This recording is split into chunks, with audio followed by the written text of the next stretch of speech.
All right, what's up, guys? Welcome to another MLB The Show 24 stream here on Twitch. I'm NextJGGen24, and today we're going to be continuing on with the progress that we were making in the Conquest maps. So if you recall from yesterday, about half the stream was spent trying to get the Battle Royale program done. We did get that done, or at least we got to the flawless reward pack, which essentially means that we are done. We there's I mean, I could still do the parallel XP mission, get 25 program stars, thus getting 10,000 XP, as well as a ball and as a habit pack and 2,500 subs. But I'm gonna do that off stream. Um, to I'm gonna do that off stream so that I can so I can finish that up. As for what I'm gonna do on stream, we're gonna continue on with the Conquest map. So you guys, so after I finished, or after I got to the flawless reward pack in the Battle Royale program, I turned my attention to the Conquest map, or Conquest maps, because there are multiple of these that I have yet to do. I started with the Mother's Day one. As you can see, the only stronghold we have left to accomplish is the Red Sox stronghold. We get to the Red Sox and we take them down, and then we essentially have all the strongholds, and then after that it's just a matter of getting the territories, and then we're done with the Mother's Day map. So we'll finish that up relatively quickly. After that, we're going to do the Chapter 3 Team Affinity Conquest map. As you can see, it's not that big. There's, how many is there? There's like 8 teams here. So obviously, first up is going to be the Mets. I have no idea if we're going to go this way or if we're going to head this way towards the Marlins, but either way, with that, I think there's also a vault pack too. Yeah, you get a vault pack, a season 1 choice pack 1 vault pack. So we're also, even if you're done with Team Affinity, just doing the map and getting that vault pack is worth it. And then to wrap it all up, will be Kendall Graveman's Conquest map, because he's a season 1 card, and that's a season 1 card I don't plan on leaving behind in Conquest, especially if that means this map is going to go away at some point, because it is a season 1 card. If we get to a certain point, I mean, I haven't done the Jackie Robinson Conquest map, and you can see that there are a ton of rewards here that I didn't get to, like 5 show packs, or actually, there's going to be 7 show packs. Oh, I'm sorry. There's actually going to be 9 show packs, a headliners pack, and a millionaires pack. So very much worth doing. But that might be off stream, because that one, those are just for the rewards. And I already completed the Jackie Robinson program, so there's no reason for me to do it other than to get the rewards. And finally, there's also the City Connect Detroit Tigers uniforms. So we will be doing that, since we did the Phillies, the Rays, and the Mets map already this year. So enough talking about it. How about we get straight into it? So here's what I'm thinking in terms of this map. Okay, we would be wise to just follow along the path that will get us to, or that is purely the territories with the ones on them. If we get there, then we'll have an easier path forward than if we were trying to go up the side here and we run into all these 6 and 8 territories, or even over here where you have 6, 7, and 3. So going up the middle seems like the best option here.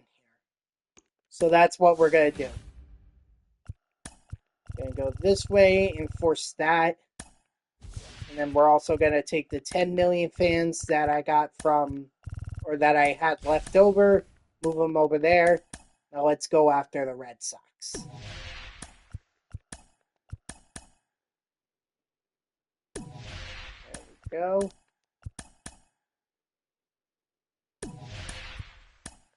And up there. Ooh, got a show pack in return. Nice.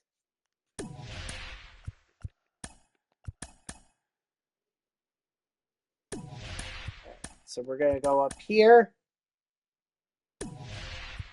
Good. The 4 million fans aren't going to threaten me, which basically means now I can attack the stronghold. I'll be on veteran, which is good.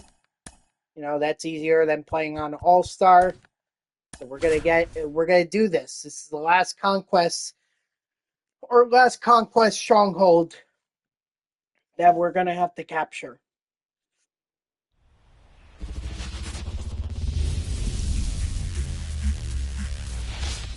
Good. All right.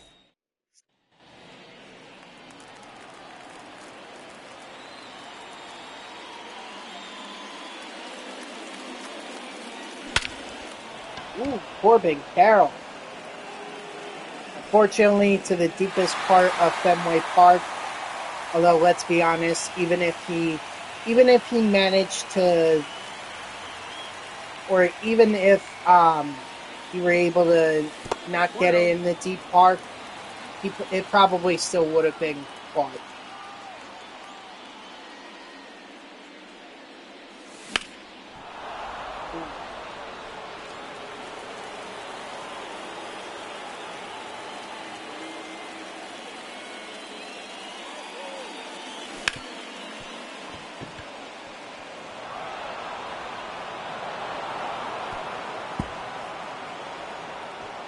Well, that's the second baseman's fault for overthrowing that.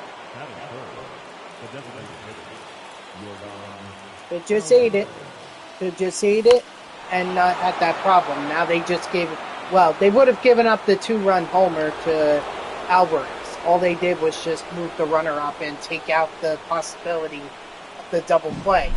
I'm sure if the double play were in play, then the pitcher would have thrown a different pitch.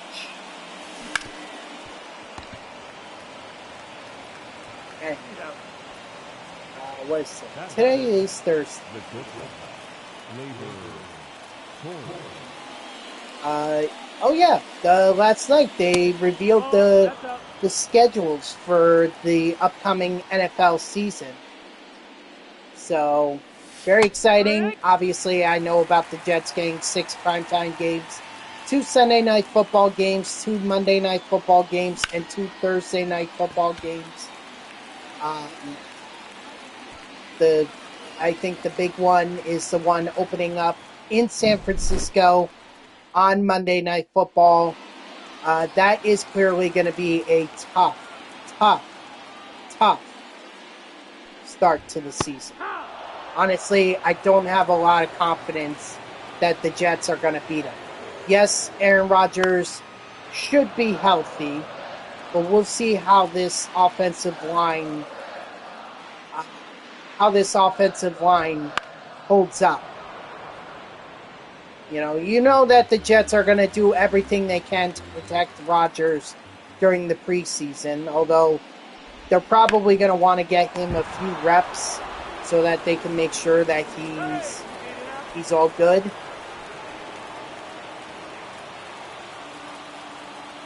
But the real deal comes when you have that 49ers team coming at you. There's a reason that they were the representatives for the NFC in the Super Bowl last year. Yeah, they lost out to the Kansas City Chiefs, but there's clearly a reason they were in the Super Bowl. Got him! Don't try to steal on Zach Wheeler, baby! But aside from that, I mean, the Jets, they're going to go up against Nashville.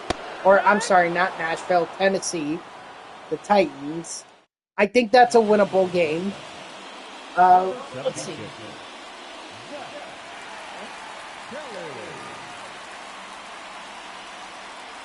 Hold on, I'll pull up the official schedule here. Leading off for the Lions, the third baseman, Jamie Candelario. Hold on. Gotta do this and back. Alright, so starts out with the Jets opening up against the 49ers. I already said that that's going to be a tough game. And then they're going to be in Tennessee for the Titans. Next, I remember I said people said I could go round one. Yeah. That's the ball. Why, they change it now? Can you go first overall? That'd be mighty impressive.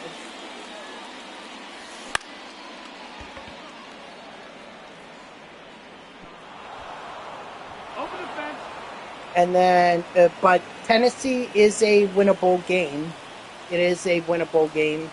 And then the second, nice. That'd be amazing, dude. 0 balls, 1 strike. What's Gunner looking like? I haven't gotten Gunner yet.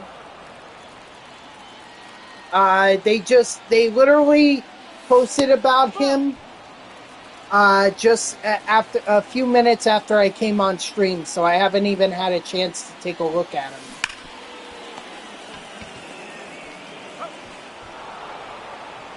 What's Gunner stat-wise? Stat-wise.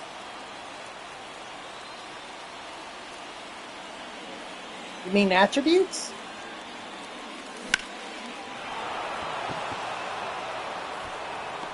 Oh, no.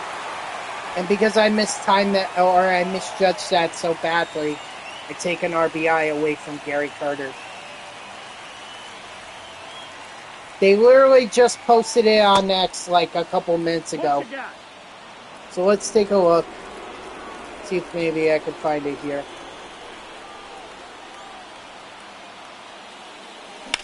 Well, the program I don't think is coming out until tomorrow. Yeah, so you're not going to be able to. I'm not going to be able to see his stats or his attributes until tomorrow. And I just freaking realized, what if I got drafted by the Beds?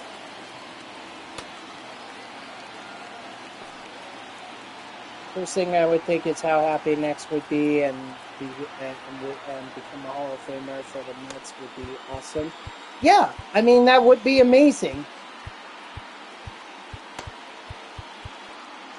Let's see. There we go.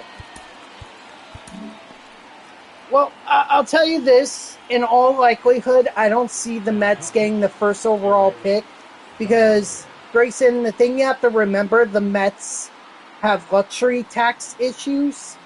So let's say they even get the first overall pick. It's really not going to matter because if they're still over the luxury tax, they actually drop down 10 positions to what would be the 11th. So, while I appreciate the enthusiasm of being part of the Mets organization, unfortunately the Mets spent themselves into oblivion that it's going to be very difficult for them to get the first overall pick.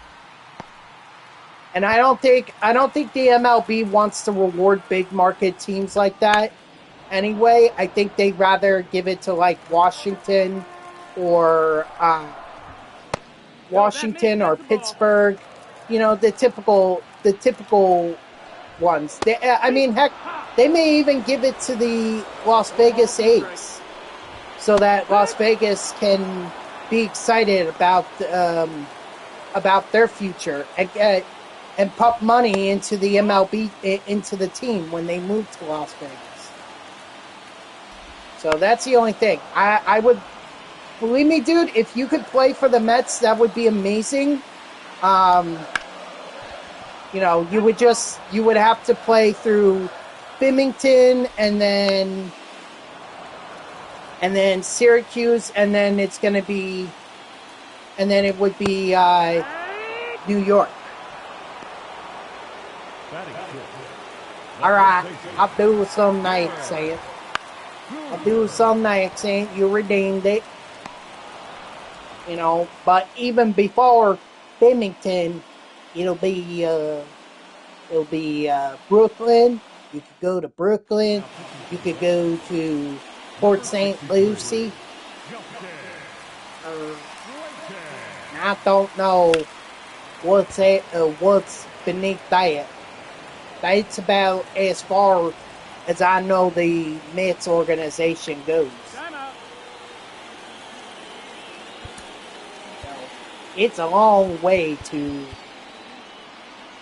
It is a long, long way to the majors. You just got to keep your head up. Just keep playing your game, and don't forget that, you know, if college is the best opportunity for you, then I'd suggest you go to college.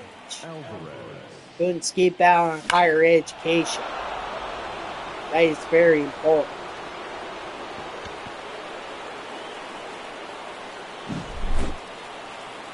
All right, looks like we got our 3 runs. So now I'm gonna do everything I can, make sure we don't score. Whoop. Anyway, like I was saying, with the Jets schedule for next year, I stopped at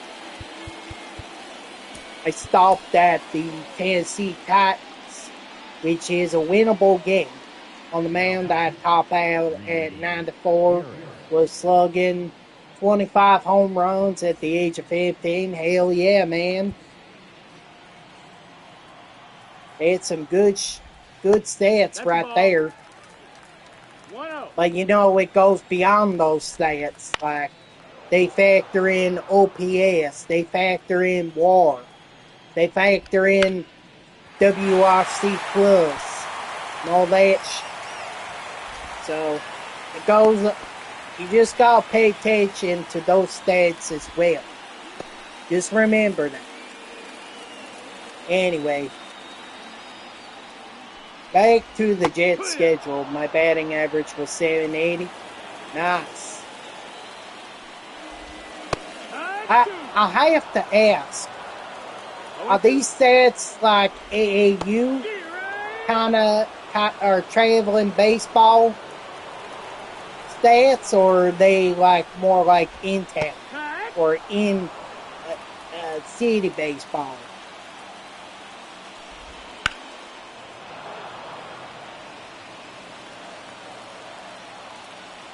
Also, did you compete in the Little League World Series at one point? That'd be pretty cool if you did. I'm sorry. I'm trying to focus on Fable. That's what LSU is looking at. Fable. Okay.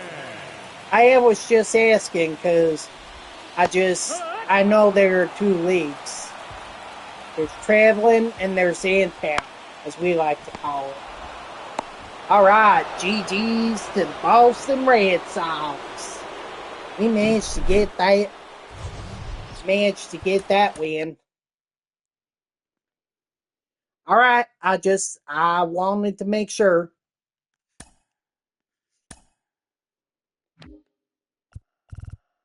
Jordan, no doubt, had the most XP since he had the 2 freaking home runs. Yeah, 9-3 with Jordan. We got the millionaire pack, got the bat skin, got the hidden reward. Think we'd be best to go right after these territories.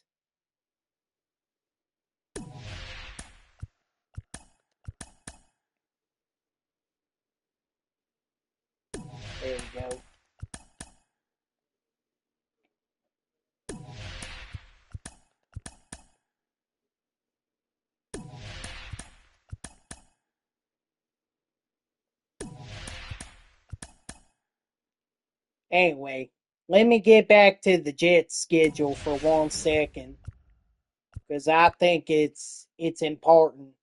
Um, so home opener for the Jets is against the New England Patriots. I mean, because it's so freaking. Or the last time New England was at MetLife, it ended so freaking well. Excuse me.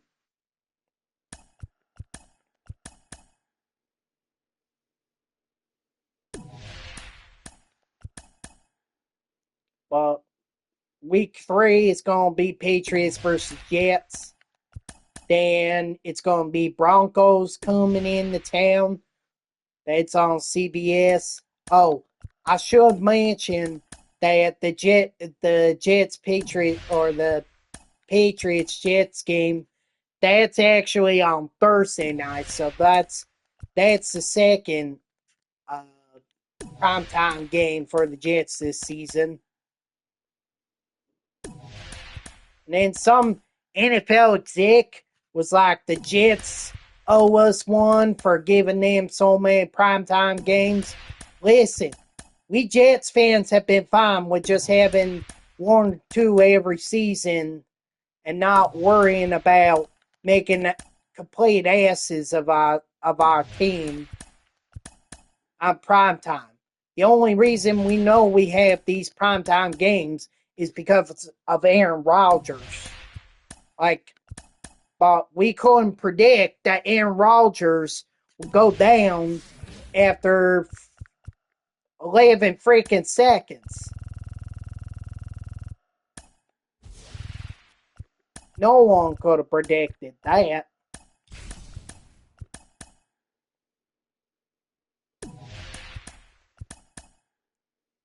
Although, if we had a better offensive line, maybe we could have prevented it. Either way, we don't consider us, we don't owe the league nothing. All right? We would have been just better off with with 1 or 2 primetime games. This is all the NFL's decisions. Okay? They want to show the world that Aaron Rodgers still got it. Okay, well, you showed them last year. Well, it's going to be any different this year. That's what I'm asking.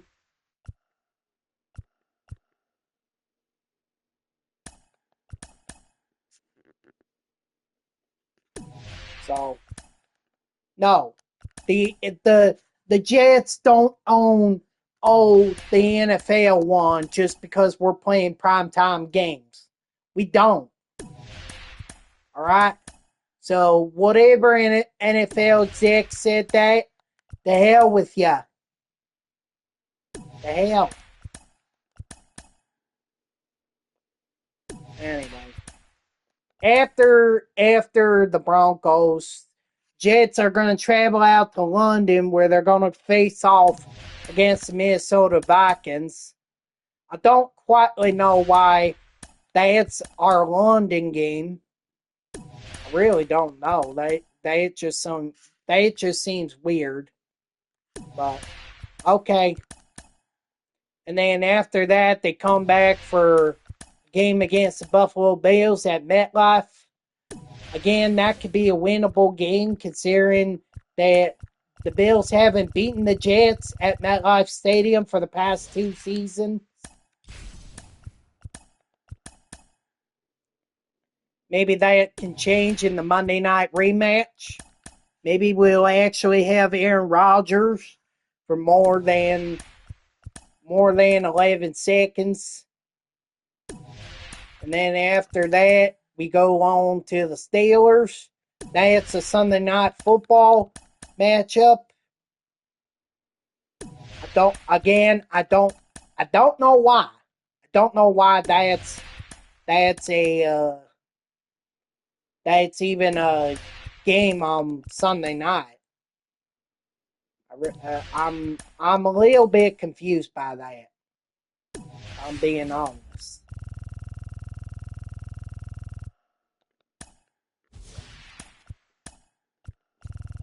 Alone. Then the Jets travel out to Foxborough for the second matchup with the New England Patriots. Then they come back for a Thursday night matchup against the Houston Texans. Now that I understand getting a primetime matchup since the Texans were a playoff team last year. So I think I think the Jets rightly. I think that should be one. I just don't agree with the Jets and the Steelers going at it. It's on Sunday Night Football. Let's see. Then we head out to Arizona for the Cardinals. Um, the Jets are after that. The Jets are going up against Indianapolis Colts. That's another Sunday Night Football matchup. Again, I don't understand why. I really don't understand. Like it seems like two of these games, at least two of them, could have been just Sunday afternoon football. Like the Colts and Steelers, why'd that have to be in prime time? Uh, and then we have the Seattle Seahawks coming into town, and or I'm sorry, there's a little bit of a break in between the matchup against the Colts and the matchup against the Seahawks. The Jets actually have a bye. And let's see. Uh, but after that, it'll be Jets versus Dolphins. It's gonna be that's gonna be the first or the 8th of eight. Or I'm so yeah, that's right. I'm sorry. A matchup or a separation between the Seahawks or the game against the Seahawks and the game against the Colts. And after that, we have the Miami Dolphins. I'm kind of surprised that the Jets Dolphins are going at it this late in the season. I mean, down in December, they actually do get a game, but and it's usually in Miami, but it's actually the first matchup that the Jets and Dolphins have this year. Then after that, you have the Jacksonville Jaguars the week after. And then after that, it'll be the Los Angeles Rams. Then the Jets head up to snowy Buffalo. And for the first time in like 8 seasons, I believe, the Jets actually close out their season at home against the Miami Dolphins. So that's the Jets' schedule moving forward. All right, I'm going to quit talking about that and just open up these packs.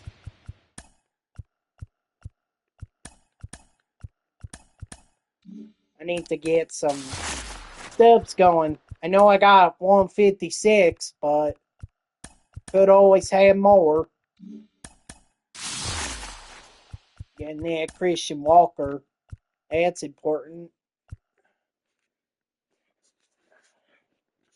All right, I sell that Eduardo Rodriguez card. Uh, quick sell that.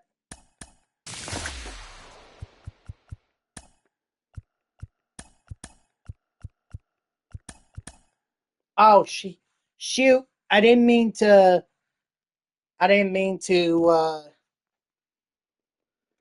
quick or say that to highest bidder. I meant to actually quick sell it.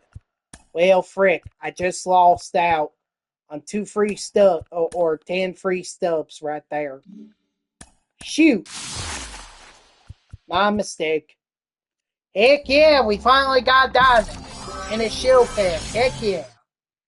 And it's Marcus Simeon, who I already had.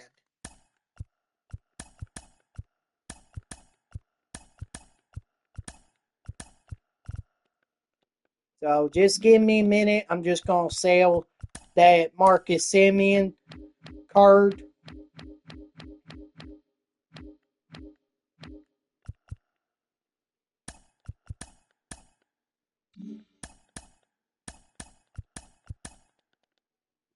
Five, 3, 4, 9. Here we go. Hopefully someone buys it. That'd be quite a few stubs right there.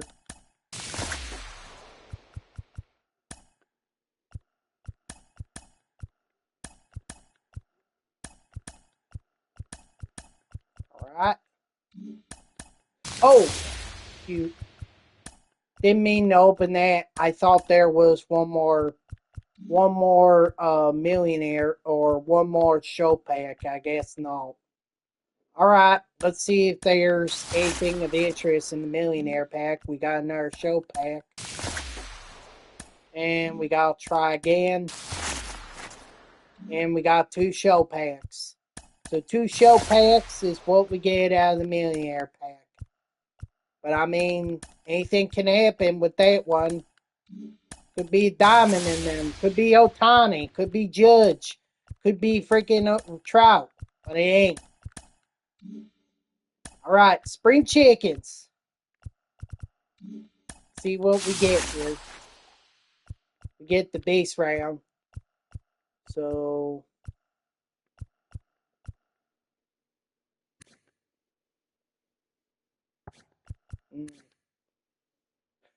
Alec Manoa.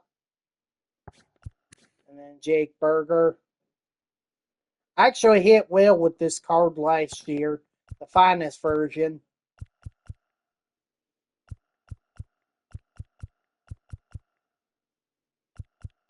Well, shoot. Give me Alec. So at least I have that. I have a diamond pitcher for the Blue Jays.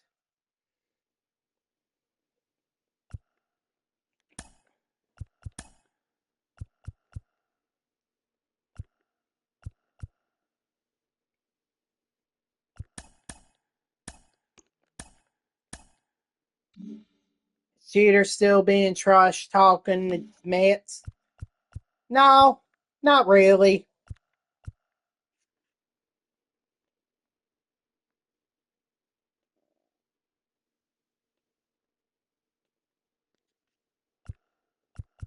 He hasn't been here since yesterday. Alright. I'm gonna need a little help. Little help with this. There we go.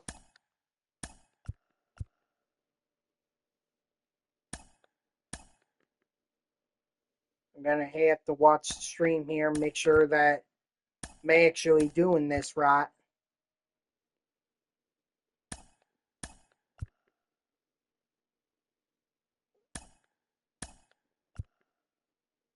Only one. I can't really. There we go. Now I can see. At least a tiny bit.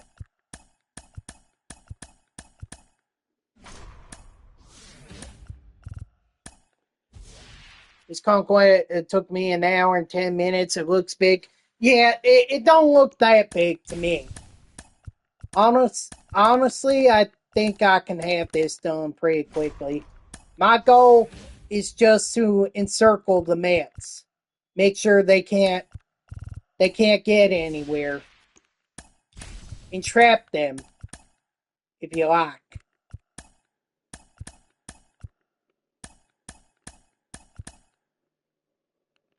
Yankees? Oh, shoot. I ain't worried about them Yankees. If anything, they should. Well, actually, they have freaking Juan Soto and Aaron Judge super fractured, so I can see how that may cause some problems. It's possible. At the very least, get close to done with it.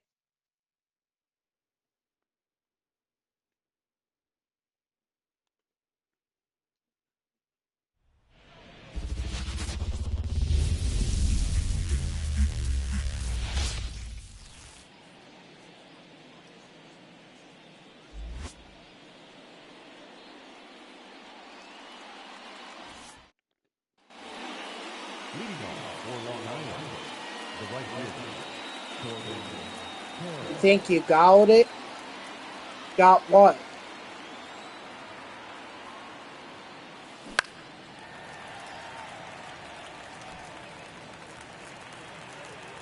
Oh, you saying you think I got it? Oh, okay. I get you. I got you.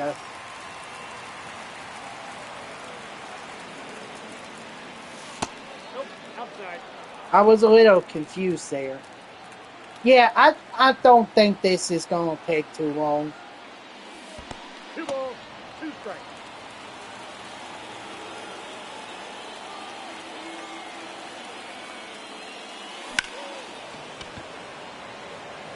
Just a lot of Conquest games. That's it.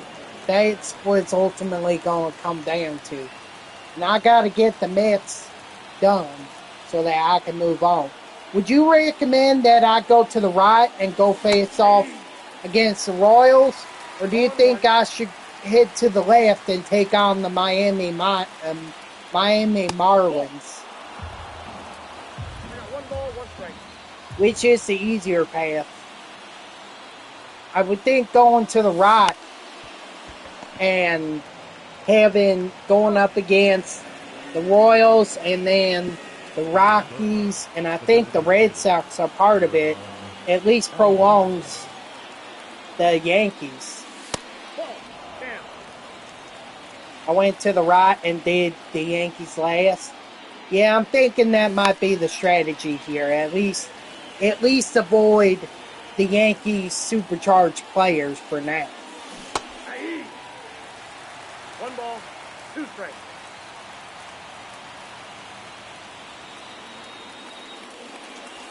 Ball 2.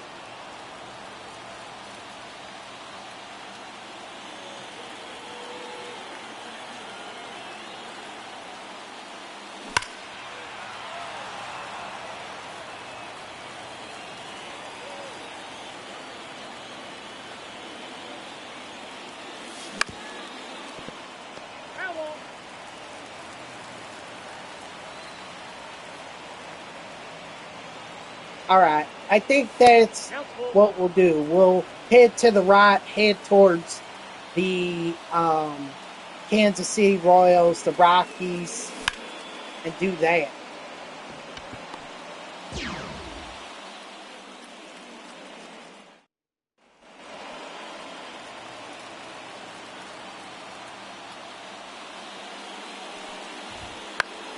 Oh yeah, this also the debut of Johnny Cueto.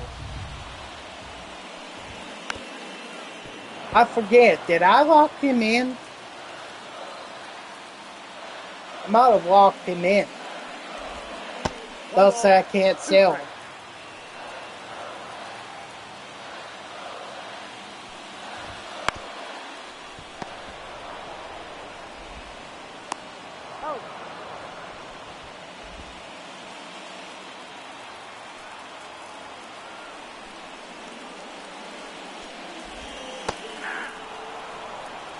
All 1's the count. Come on, Cueto.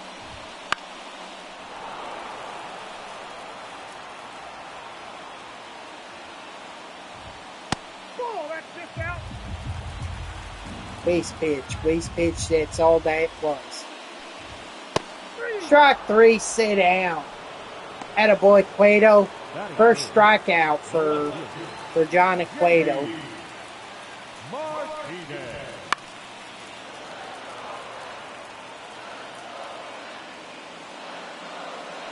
Better be careful, JD here.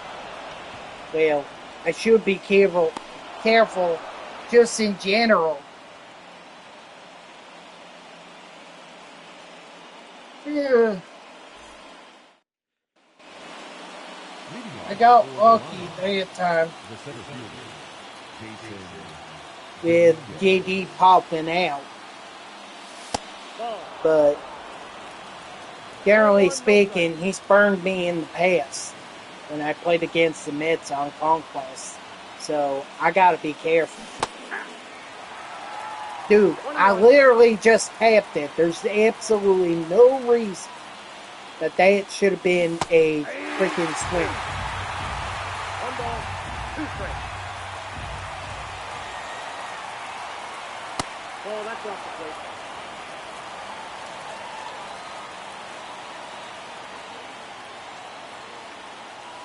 Full count. I gotta say, I really hate how they set up Team Affinity for this chapter. I think it just makes things go slower.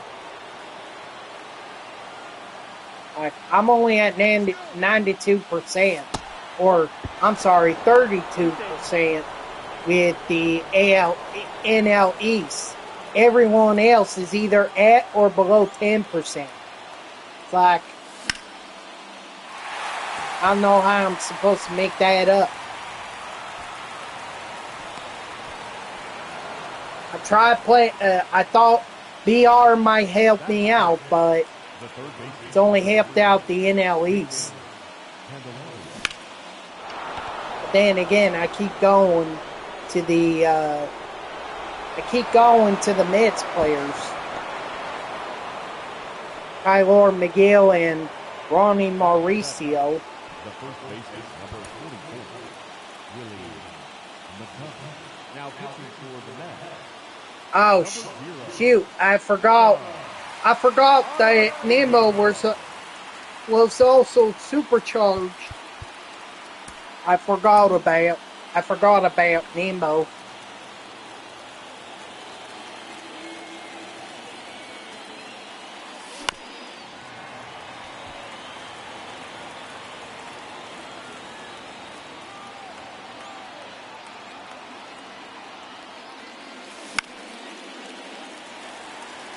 Go back.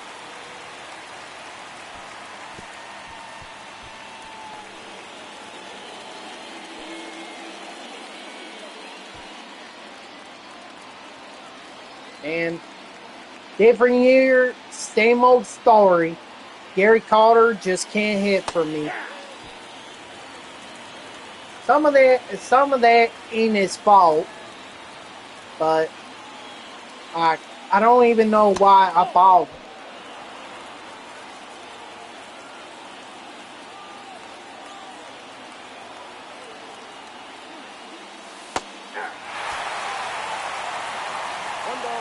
I know he ain't gonna be a good catcher for me. I'm just holding out for Mike Piazza. Hey, look at that! Gary Carter finally comes through with the hit. Batting out, the left fielder, J.D.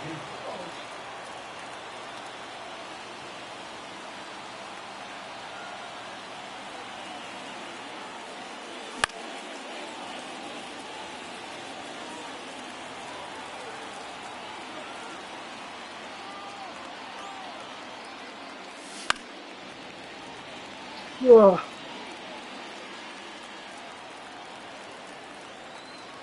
Also, I should probably be contact swinging so I don't hit any home runs. Otherwise, that takes the save right out.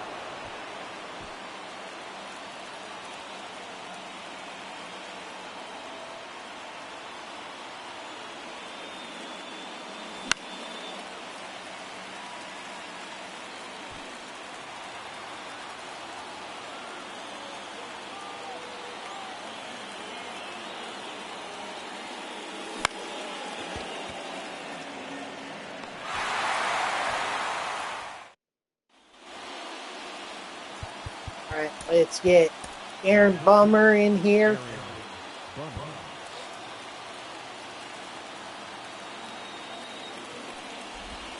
Ball inside.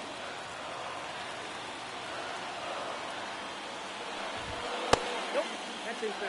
Aaron Bummer has like one of those quick deliveries. It's kind of like Eric Gagne's deliveries or wind-ups and everything. And like, I like that, but sometimes they're just too quick.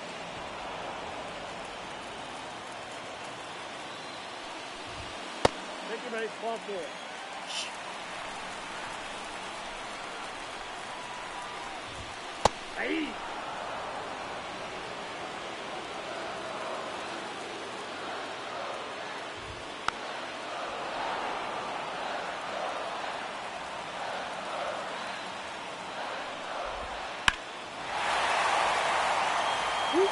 Thank goodness.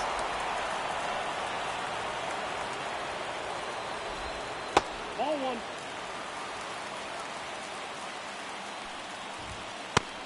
Strike 3, sit down.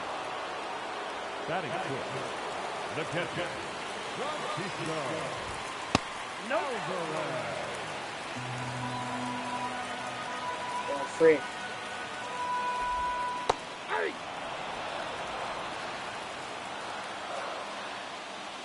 That's the only downside to playing at City Field, One ball.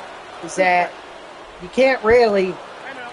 That ball got. you can't really tell what pitch you want, especially if you're playing it like I am with the face cam that's pretty much blocking the pitch selection. That's the big problem. See, like right there, I can only see three out of the 5 pitches. Hey. No balls, 2 strikes.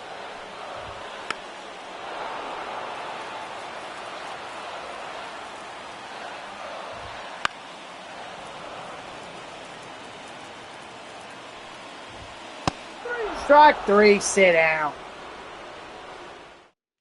Now pitching for the New York Mets. Number 30, Jake. Defense. You know, I think we're going to go righty, so that means Reed Garrett is getting another save opportunity.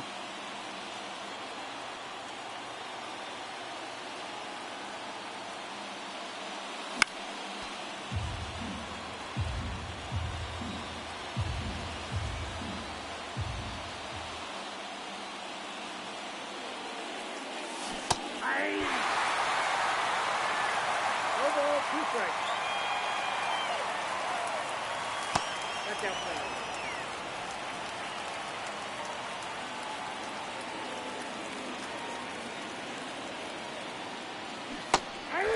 Oh, man. That was horrible.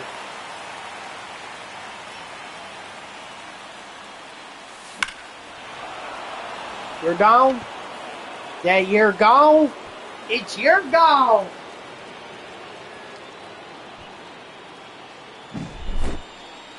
Heck yeah, you're gone.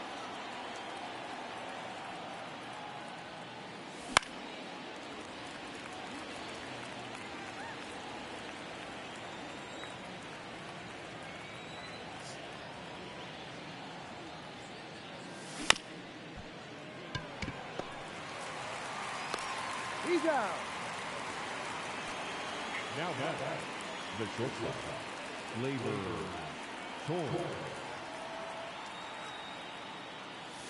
1-0.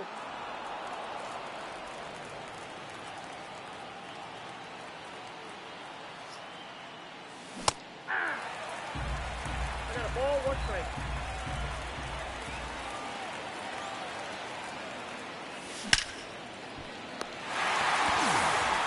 Well, that's all right. All right, Reed Garrett, let's hunker down. Put this game to bed. Whoops. Now pitching. Reed Garrett. 0-1. 1-1.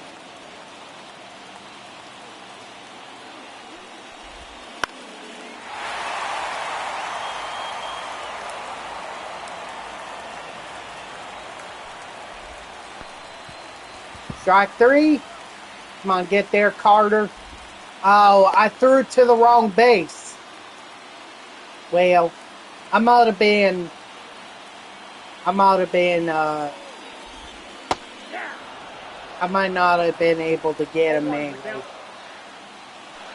That's why I don't say strike 3, sit down on those kinds of pitches.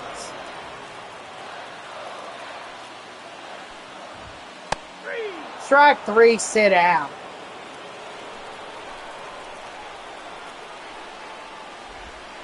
Hey. 0-1.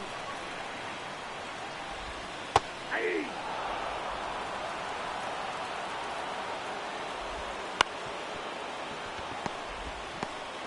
There we go. Double play. And that's the game.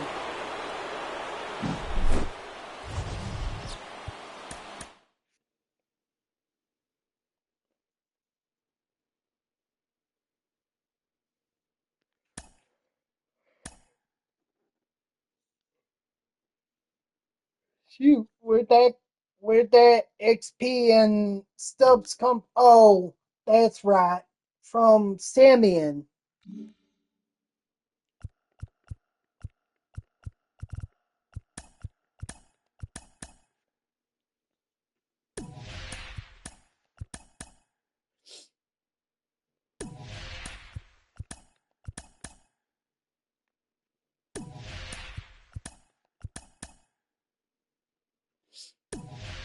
Yeah, so I think before I head to the right, I just want to take control of this section of the map. You know, just build up my territory before I take on the Royals.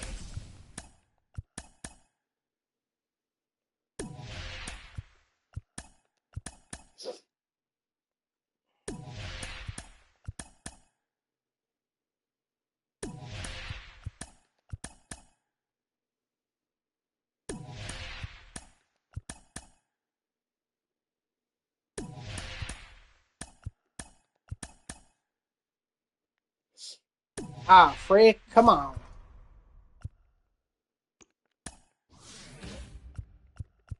You know what? I ain't even gonna waste. Yeah, I'll waste a little bit. Not like there's anything for me to get to over there by the Royals.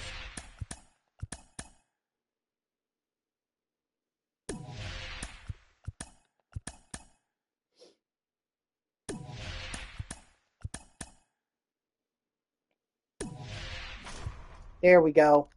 Now, let's head over to the freaking. Now, let's head over to the Royals.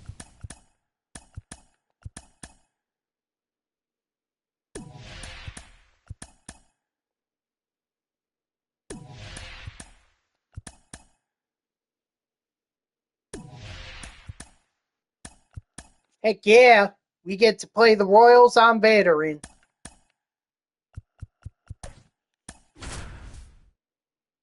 And they shouldn't have any supercharged players, so be a little bit easier than facing the Mets.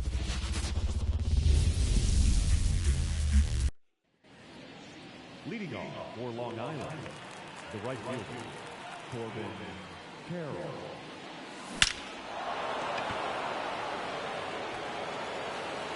Oh man, I thought that was out of here. Just missed it. Just freaking missed it.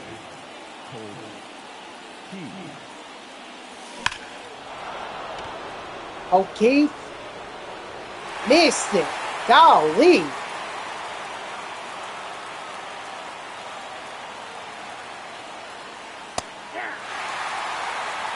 No ball, 2 strikes. Well,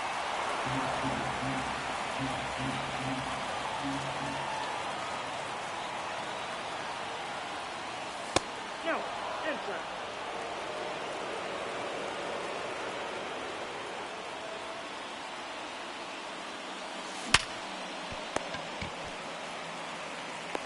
Oh.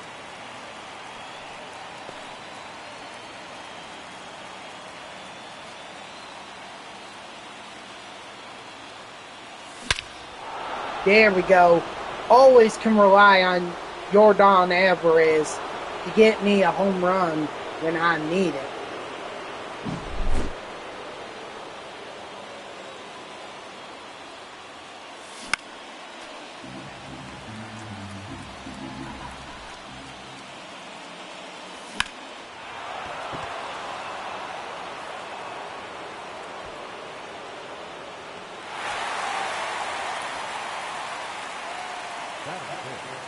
The quick one.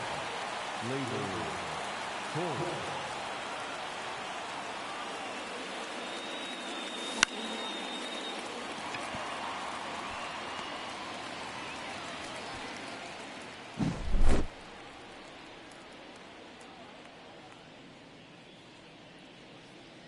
Wait, are the Mets playing right now? Leading up for the Royals, the second baseman, Garrett Hampton. No, they don't play until 6:40. Huh.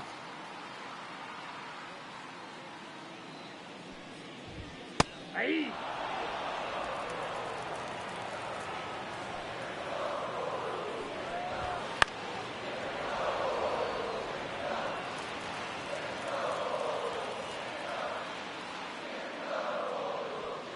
I was about to say, because I kept seeing highlights from the game, and I'm like, wait a minute. Hey.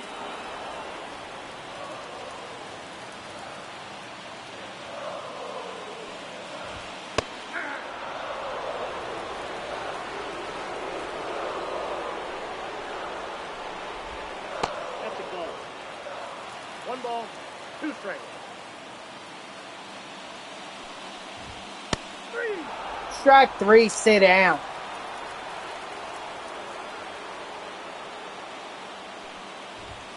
Hey.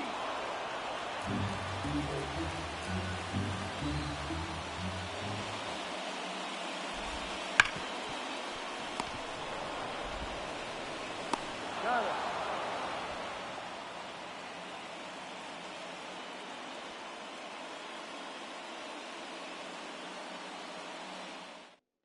Now pitching for the Royals, number 21, Tyler Duffy. Ow. Wait. Let's do Gagne. Warm him up.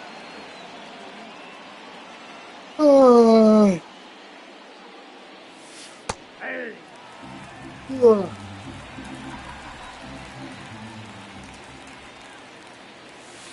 Ball that time.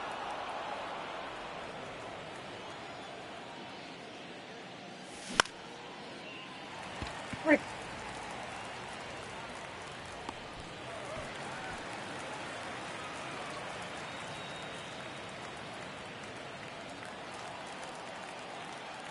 Hang on 1 second.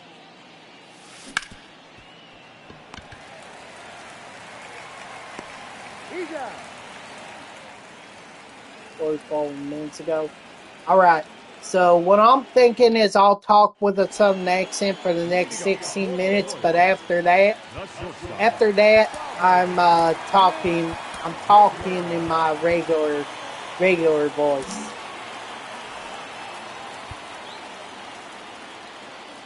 An hour seems like a lot of time to be talking with a southern accent, so I think that's as far as I'll go. Just an hour. 0-1. Hey.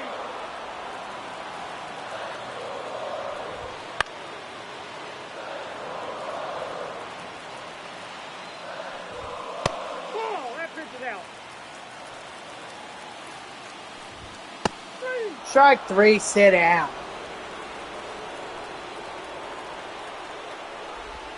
Hey.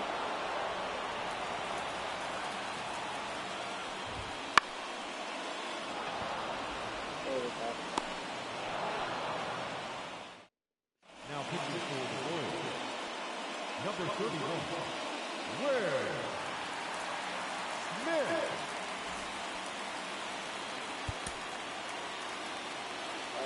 Lefty, righty, lefty.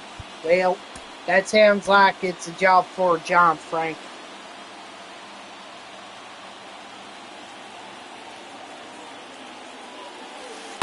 That's outside.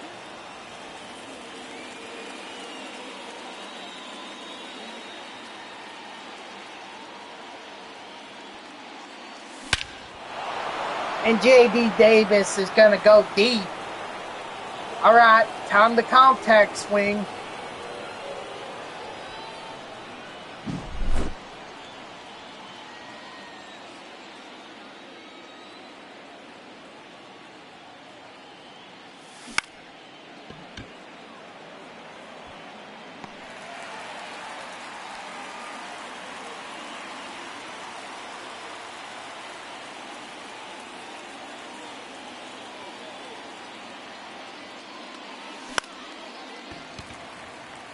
The reason why I try to contact swing once I get to three rounds is I want to keep the save in play.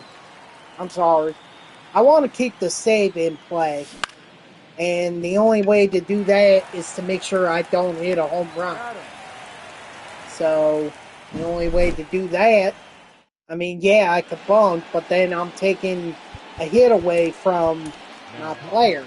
And I don't want that. I want them to get the XP, but I don't want them to get the home run. I'll run them out on the base path. Counts 1-0. That's no problem.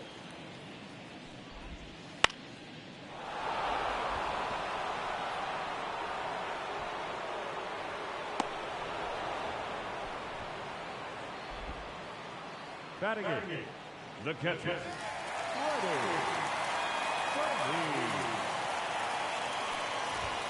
Nope, outside.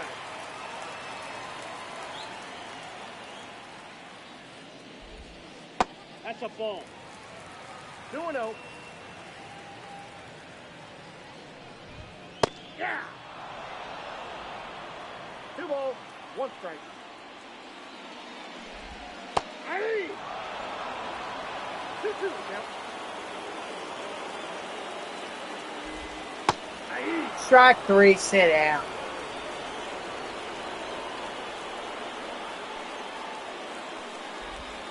Ball, that's out.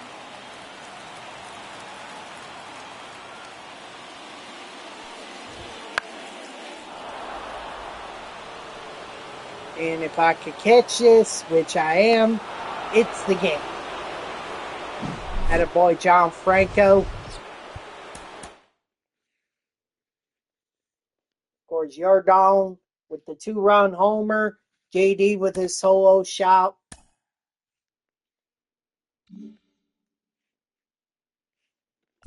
And that's another freaking it's another freaking stronghold right there.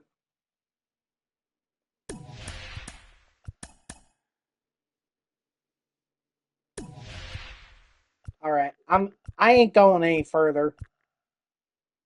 Hold on.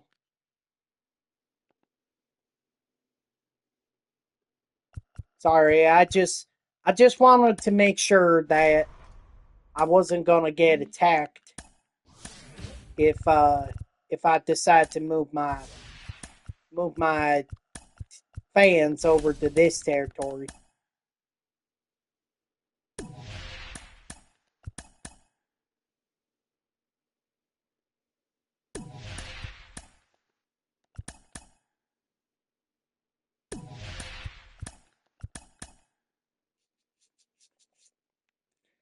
Oh, frick! You're kidding.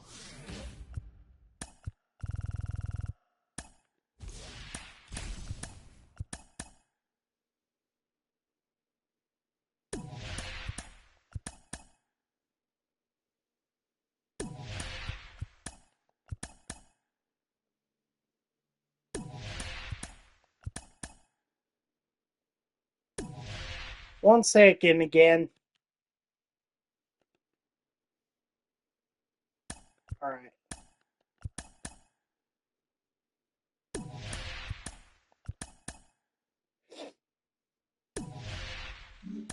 Nice, a millionaire pack. Heck yeah. Oh, well, that stinks.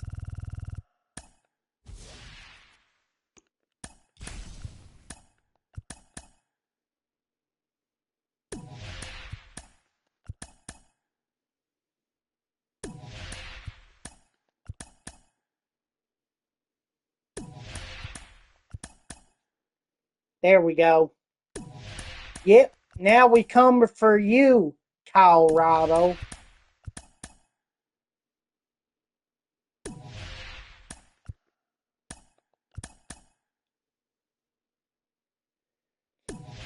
Alright, that's about as far as I was gonna go. Now we play Colorado on Veteran. Take their stronghold.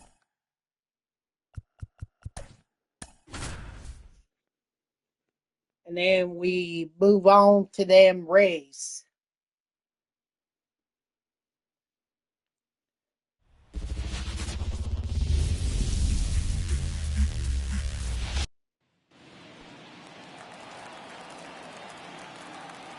Oh, free.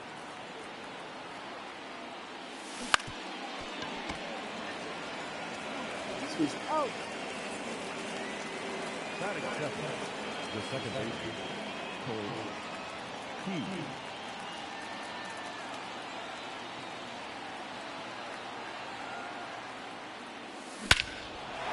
Nice, Colt Keith. Heck yeah.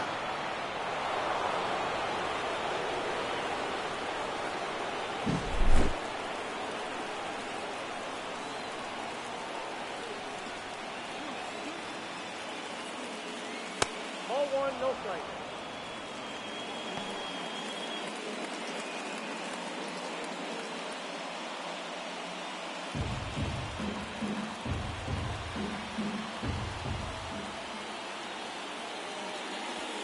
Ball. 2-0.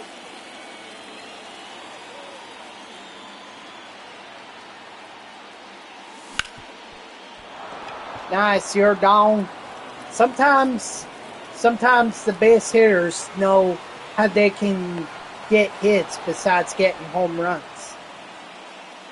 Batting fourth, the center fielder, Jason Dominguez.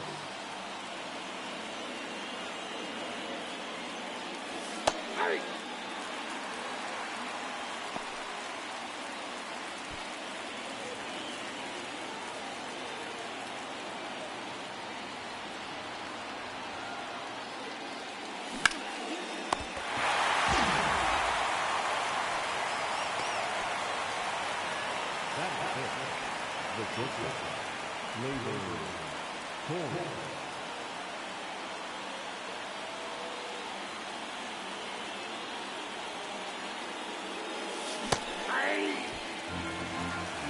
All one's the count.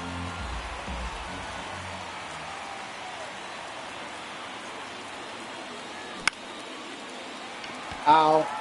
Alright, well, one run ain't bad. One run ain't bad. Just wish we could have gotten more.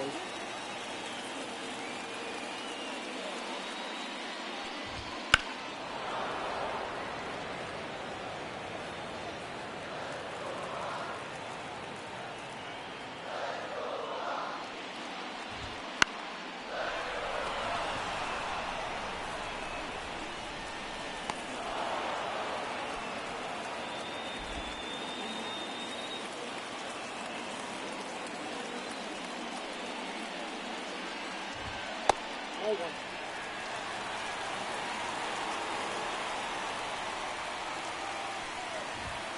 Ball. 2 balls, no strike. Come on, Wheeler. Don't lose it here. Just pitch your pitch.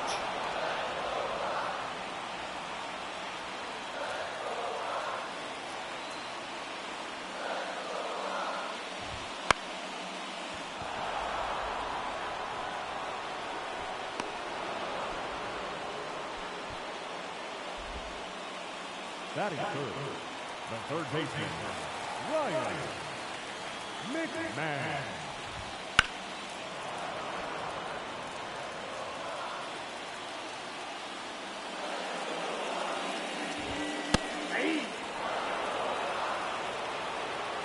Oh, what pitch do they want me to throw? Fastball?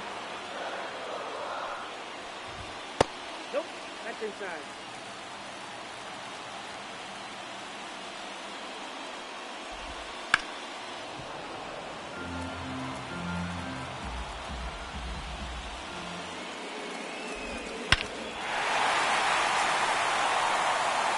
And that's why we needed that other run. That's why we needed it.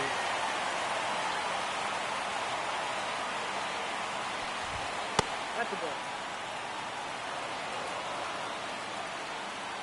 So now Wheeler could very well end up with a no decision.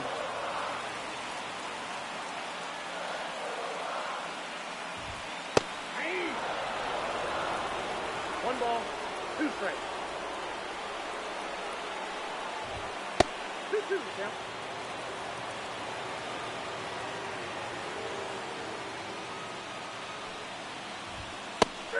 Strike 3, sit down. Now pitching for the Rockies, number 38, Victor. Get Aaron Bummer up and warming. Hopefully we can get another home run here. Ball.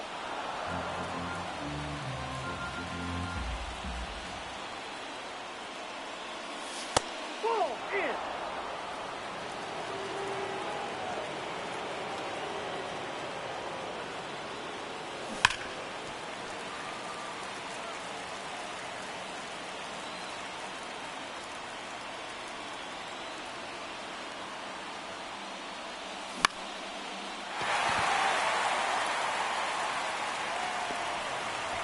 Dang.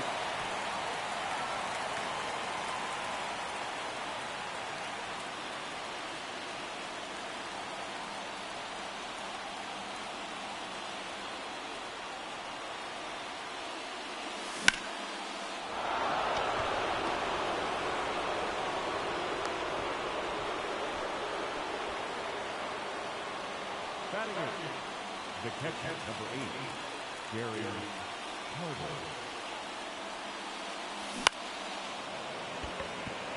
Yep, always rely on Gary Carter not to hit for me. Always rely on that. Batting up, the left fielder, J.J.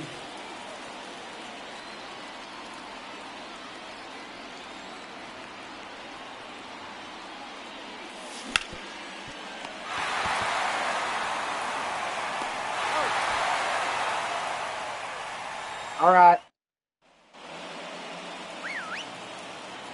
Sorry, Zach Wheeler, but Aaron Bummer is getting this. Is in line for this win.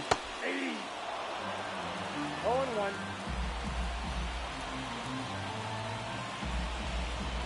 Yeah. No ball, two strikes.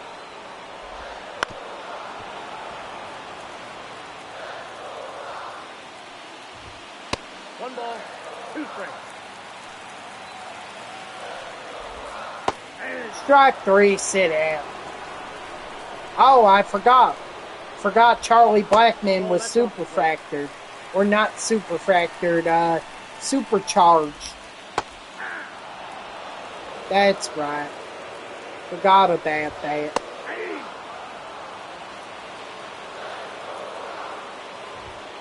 Ball 2.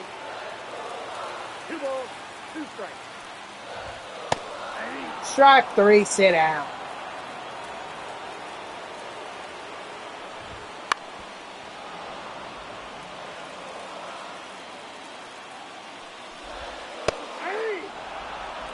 No ball, 2 strikes. Now what do they want me to throw?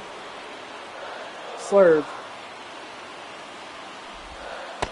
Strike 3, sit down.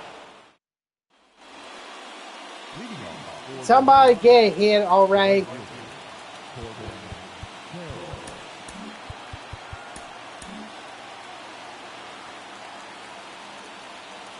Or not a hit. We've got plenty of hits. Can somebody get a run on some of them hits? Go three, Corbin Carroll. He's in there. Nice.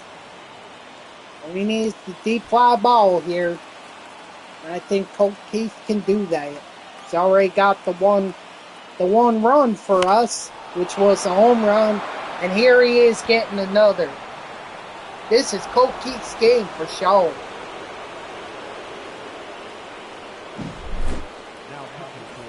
Has it been an hour? 59.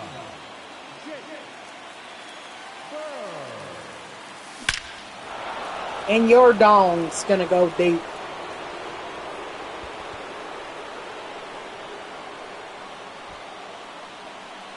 Yeah, it's been an hour. But I'll tell you what, I'll keep it going. I'll keep it going till the end of the game. And then I'll quit it.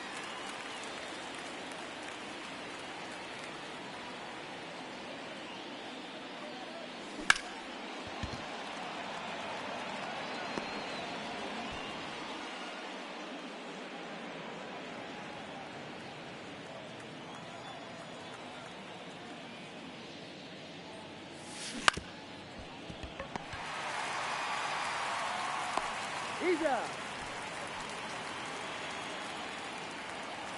The third baseman, number 3. Excuse me. Candelario. I could still taste them chill. Oh, what a catch. Man, that ain't fair. Let's bring in Reed Gary and let's close the door on this one.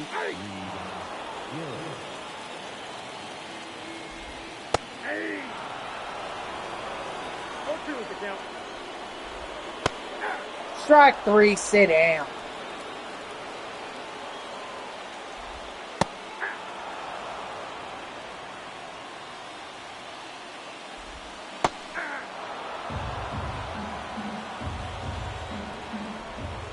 No, inside.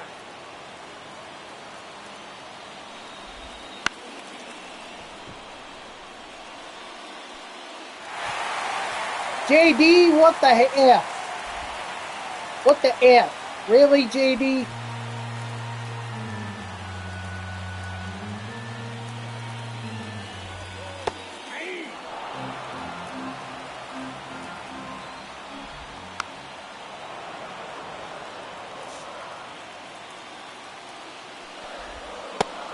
Strike 3, sit down.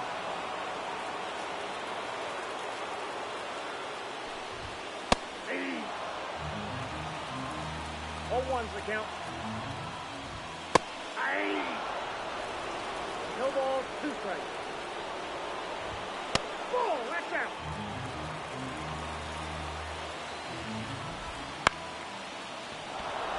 There we go. All right, JD, you looked out. You looked out. That drop catch didn't come back to bite you. All right. Well, that makes 3 strongholds on this map for the team, and Colt Keith gets up to tier 4, so that's good to see. Yes, sir. We got a voucher. Vouchers are going to be key.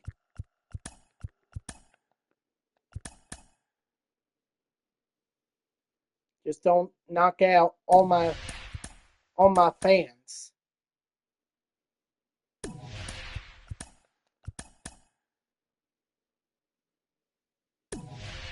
Dang it.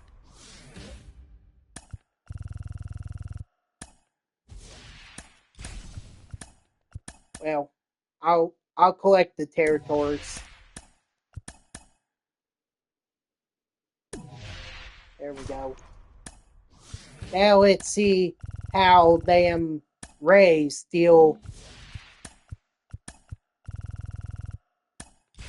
with a team that's got many fans.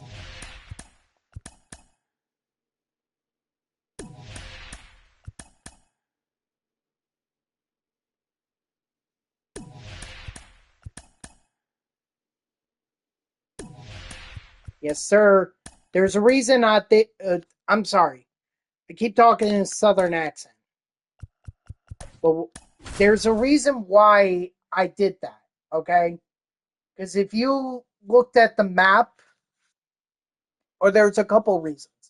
For one, if you looked at the map, if I just attacked the stronghold, not only would I have to worry about the 4 million fans that could take back the stronghold, I also have to worry about the 9 million fans too.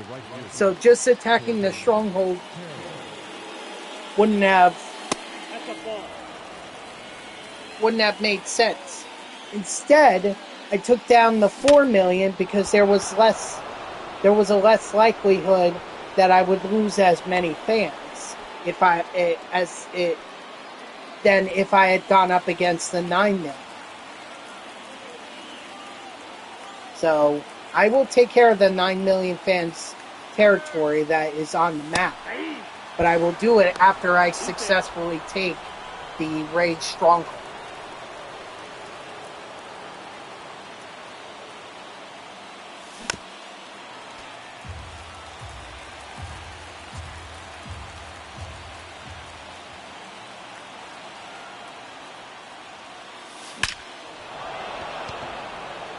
Dang, Colt Keith has been freaking lighting it up.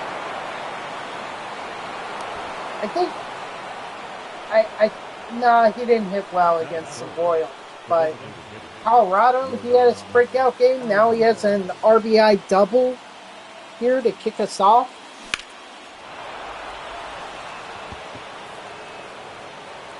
Yordan Alvarez is still Yordan Alvarez.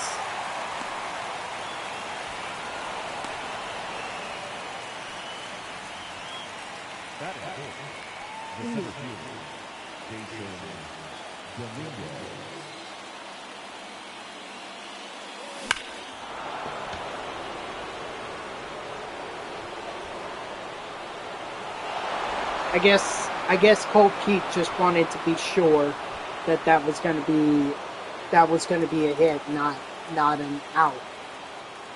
So I can understand.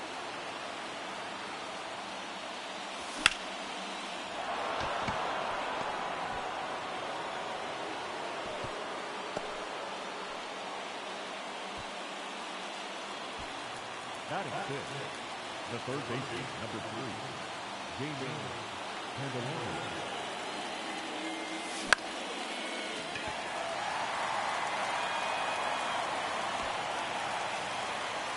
Now we're going to score in third, and we have a 3-0 lead before we even head into the bottom of the first.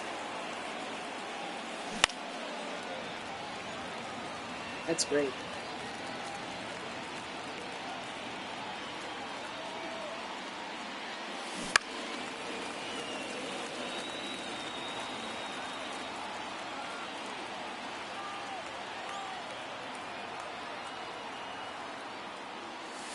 One ball, 2 strikes.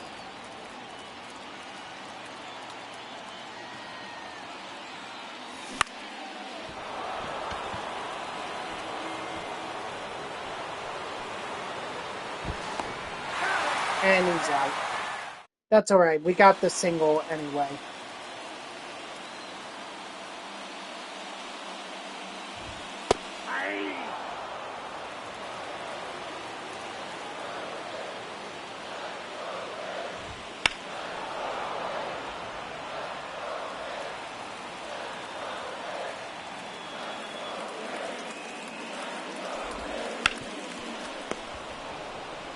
Did I hear "Let's Go Yankees"?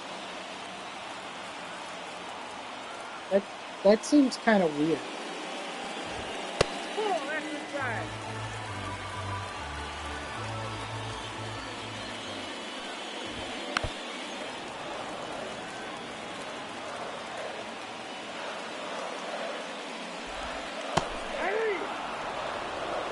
One ball, 2 strikes.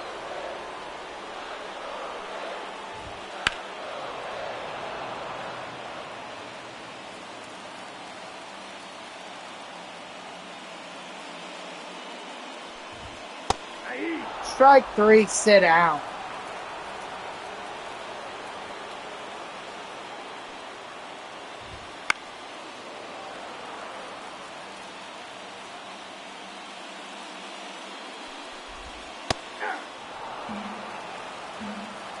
Now what pitch do they want me to throw? The cutter. Strike 3, sit down. Now pitching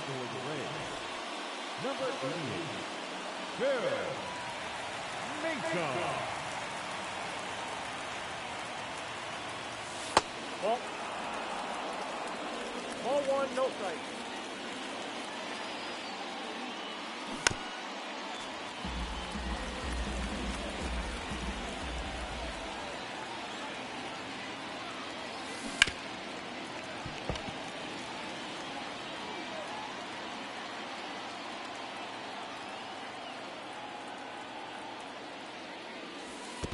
Two to count.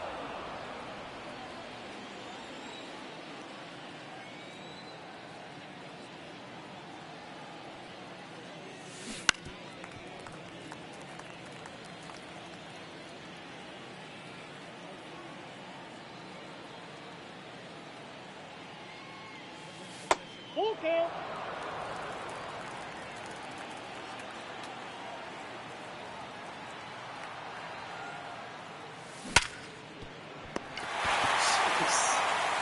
Gary Carter cannot hit for me.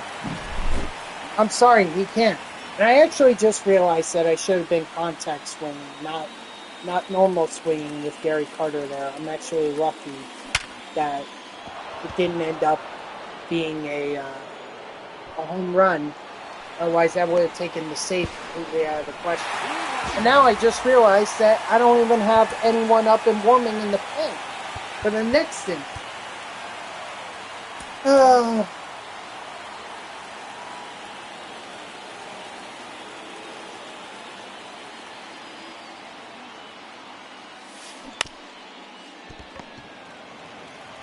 He's out.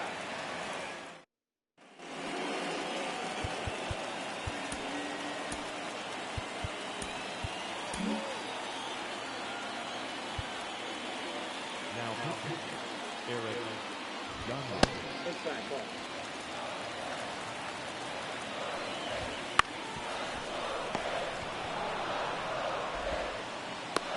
Out.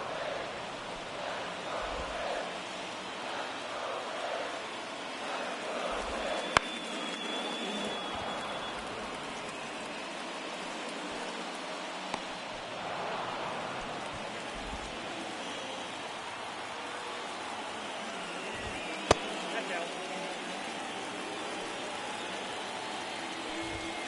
Hey. Ball in.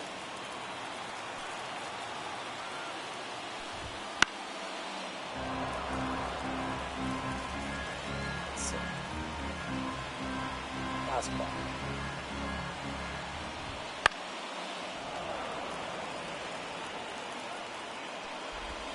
Count full.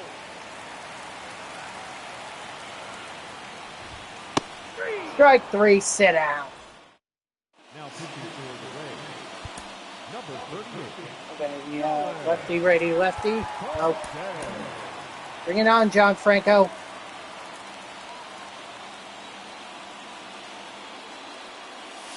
Inside ball one.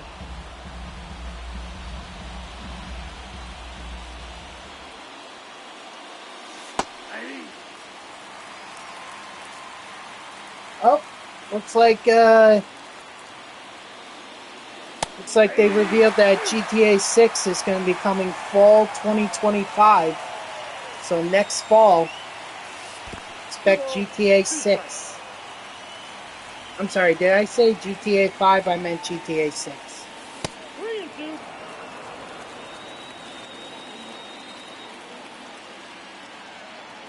What?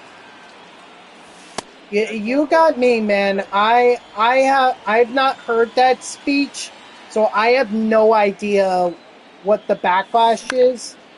I mean, just based on what I've seen, or based on what I've read about the speech, it seems like it was very anti-LGBTQ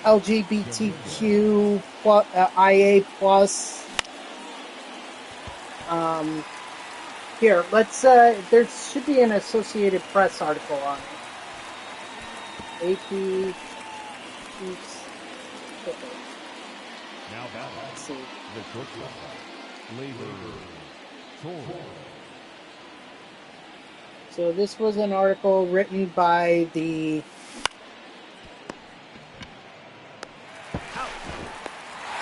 Associated Press, updated a few minutes ago, actually. As a Benedict, a private Catholic liberal arts school in Kansas, and said most of the women receiving degrees were probably more excited about getting married and having children. Okay, so it seems that Now pitching.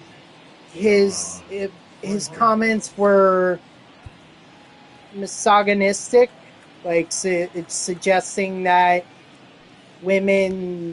Ball, that's out. I mean, maybe he was joking. I'm willing to give him the benefit of the doubt, but I mean, to say that women are only interested in getting married and having children. I mean, there are plenty of women who are excelling in the business world, in the entertainment world, in the sports world, in the news world. I don't know. That's up to them. I'm sure they're going to have a conversation about it. I mean, I kind of feel like they might just make him go through some sensitivity training, which is basically the norm of whenever a coworker files a complaint regarding some kind of gender comment regarding gender, race, or religion, or something like that. Again, like, I don't know what the context of his speech was. I didn't listen to it. I really have no idea. So I'm willing to give him the benefit of the doubt. I don't think the Chiefs will get rid of him, but I do think they'll make him go through some kind of sensitivity training.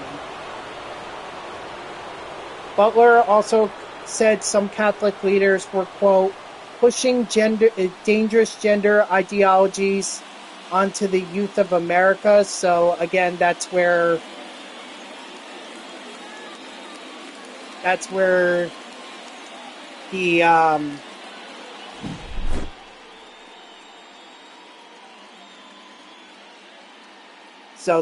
the anti-LGBTQIA plus comments are coming from. It looks like he also criticized Pride Month and President Biden's stance on abortion.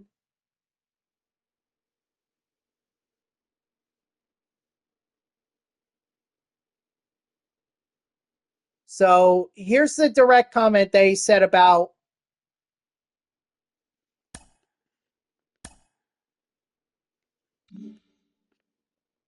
well, I dated a girl who identified herself as part of the LGBTQIA community, although at the time she was as open to being with men as women. Now she's a lesbian, which of course we're not dating anymore.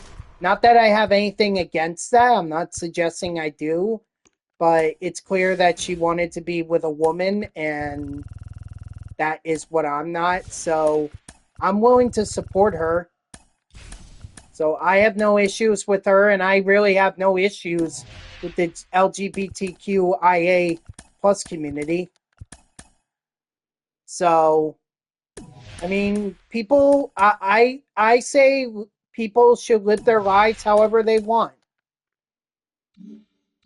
Who am I to tell people who they should love, what religion they should worship, or anything like that? That's not my place.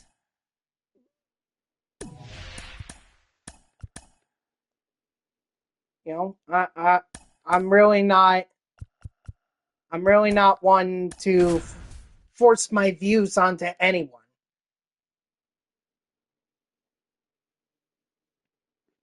I just respect other people's views. That's all.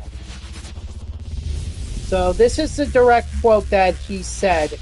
Some of you may go on to lead successful careers in the world, but I would venture to guess that the majority of you are most excited about your marriage and the children you will bring into this world. I can tell you that my beautiful wife, Isabel, would be the first to say that her life truly started when she started living her vocation as a wife and as a mother. Leading off for Long Island, So essentially what he... Carroll. 1-0. So, I mean, you can interpret his words any way you want, but that sounds like to me that he was pushing women to accept more of a role as a stay-at-home mom that, you know, which I'm not criticizing the idea. Some women, that's what they do hope for, but I know there are a lot of women who aspire to be more. You know, they want to be able to have successful careers. I mean, even in my family, I know some pretty strong women. Okay, my mother is was a business administrator for many years, and she actually earned a lot of money. She earned a lot of money for my family. It was really my dad that was more of the stay-at-home parent who took care of everything. So, and not only that, but my two sisters are eye doctors. Okay? And clearly they're doing something right because they're still eye doctors.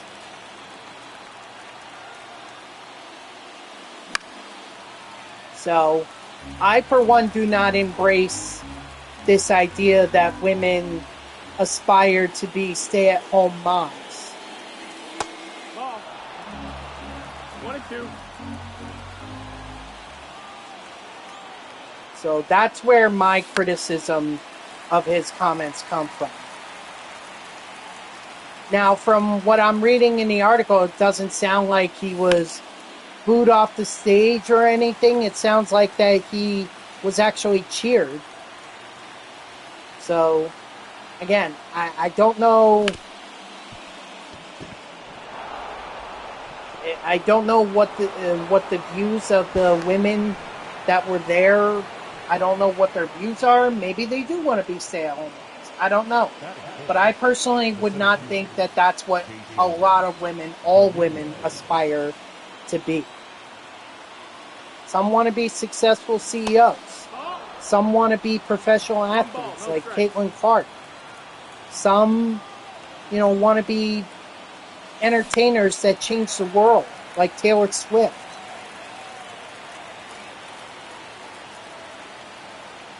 Some want to be leaders in the news industry.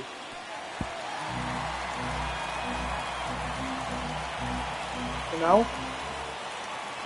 That's where I'll criticize the kicker. I really won't say anything about his LGBTQ comments.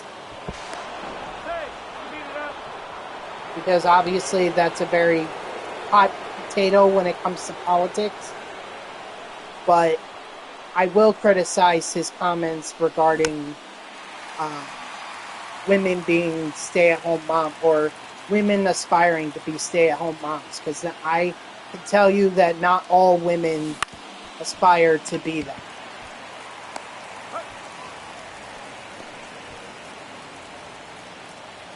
Certainly not the women that I know.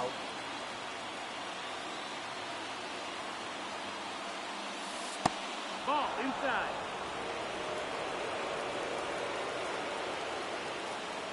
You don't what?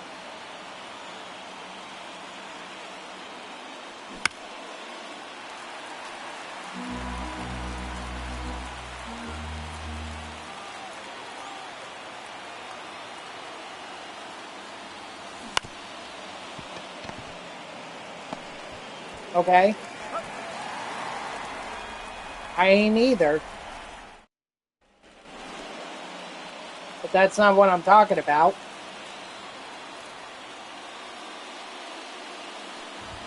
Hee-haw.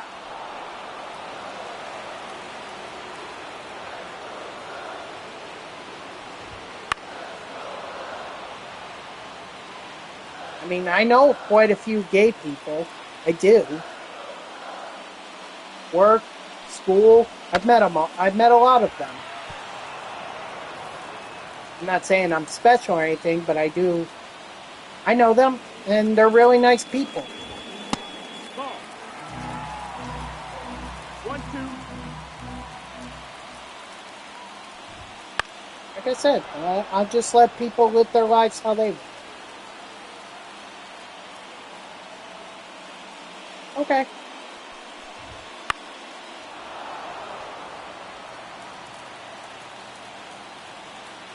All right. If you don't care, that's fine.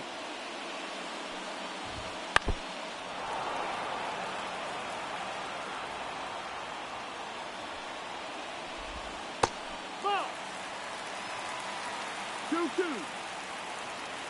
Well, here's what I will say. I think we're in a society now where eventually we're gonna have to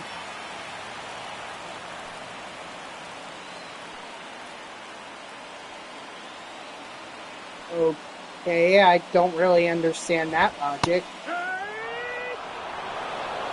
Strike 3, sit down. Very nice, Wheeler.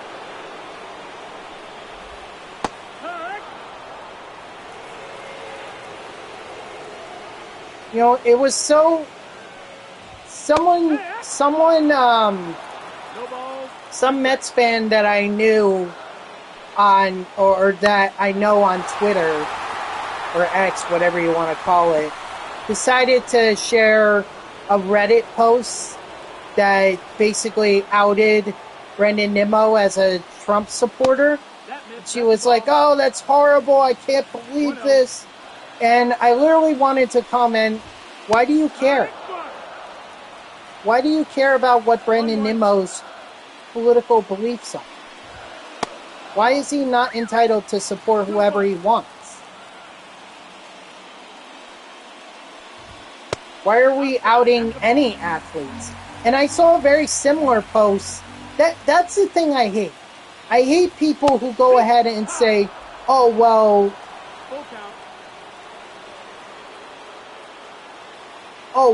you know, all these, we're gonna." I hate when people on Reddit decide they're gonna out people for their political views. It's like, who cares?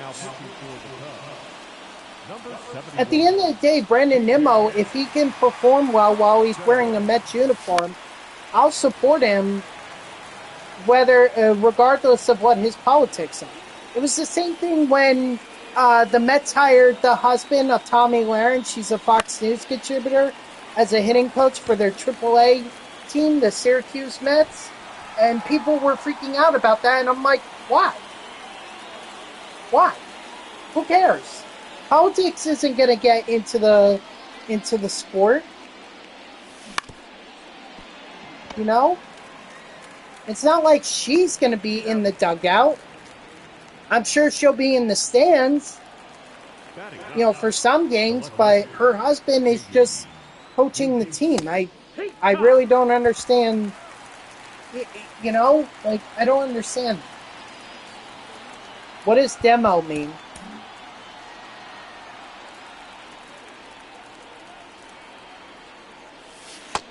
No, that's down. Ball.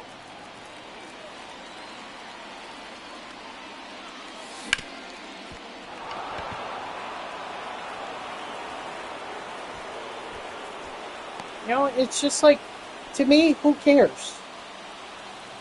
Who cares what people political... No, not really. At least Stefanik sure as hell ain't a Democrat. Claudia Tenney is not a Democrat. Mike Waller is not a Democrat. Nope, that's low. That's a ball. The guy from Congress that got expelled from the House for ethics violations. What's his name? George Santos. He wasn't a Democrat.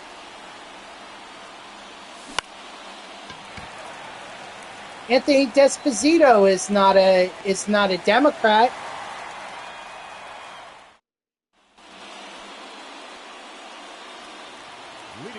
For the Cubs, the third baseman, Patrick Winter. Now pitching, Eric Daniel. 0-1. So, sorry to say, but your notion of all New Yorkers being Democrats is, quite frankly, wrong.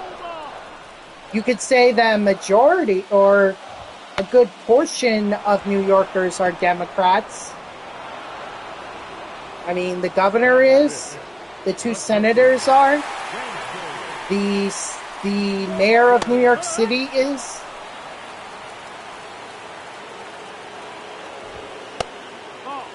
But as far as all New Yorkers, I can tell you that is not accurate. Inside, ball. Full count.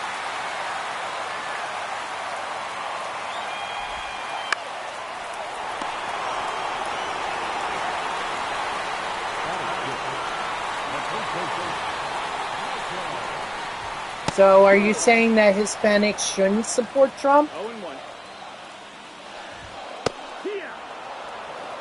I mean, that's a key voting block heading into the 2024 election.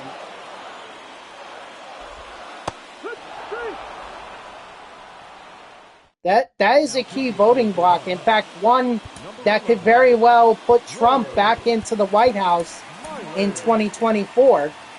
I mean, just based on some of the polls that I've seen, it seems like that not a lot of the that Biden is losing support among the Hispanic community. That's going to be key for Trump. That's the ball. Again, I'm not saying that they should support him. I'm not saying they shouldn't. It's totally up to them what they want to do.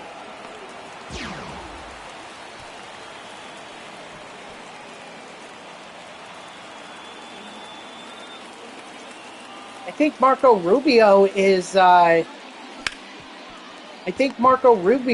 Hispanic, and he's been a Republican for a long time. I'm talking about the Florida senator. There's also Maria Salazar. She's a Florida congresswoman. She also,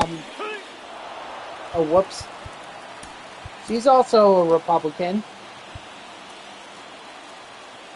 There's a lot of Hispanic lawmakers who support Donald Trump and the Republicans.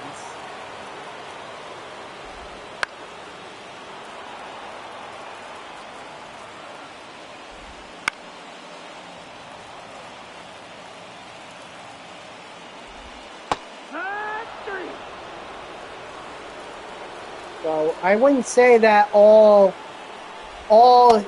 immigrants support Joe Biden.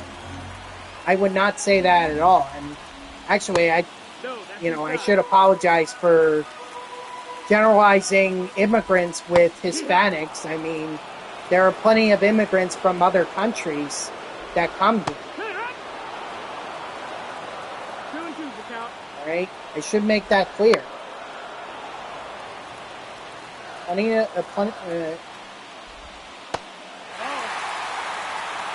Full count.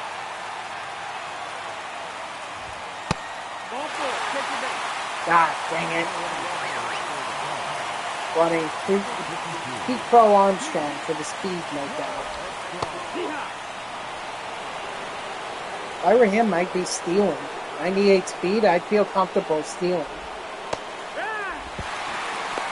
There you go. Called it. Excuse me. Strike 3, sit down. Good.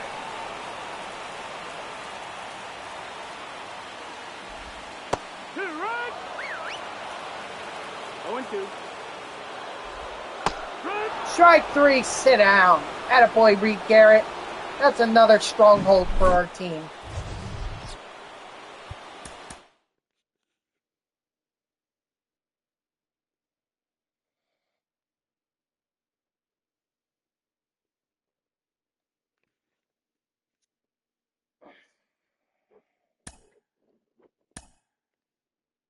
And Reed Garrett gets up to tier 2. Very nice.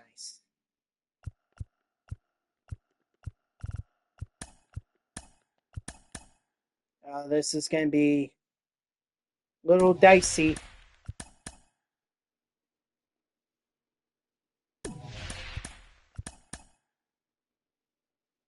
Just a little.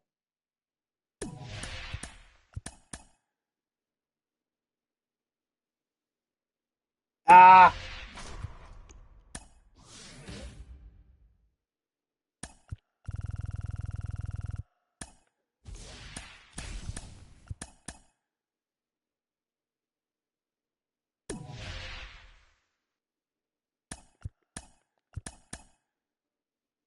I have to do this to ensure that, I'm not going to get attacked.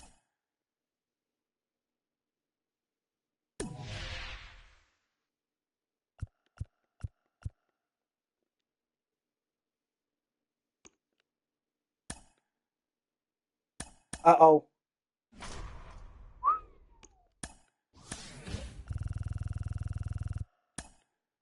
Man, I was scared there. I was scared.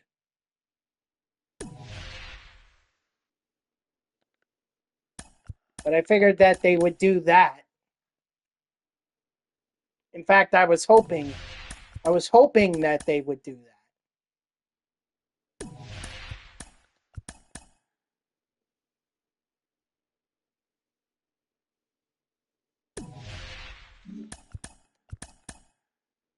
I don't know. I don't know if I'm going to get this done. I mean, I still have 3 more strongholds to conquer. Or no, actually, yeah, 3 more. That's the Yankees, the Marlins, and the White Sox. I better get on it because it's going to take me a while to get it's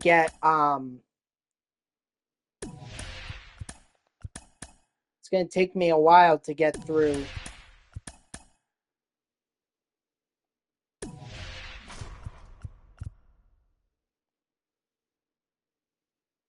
So let's see. I could either go this way and go attack the Marlins that way, or I could go this way.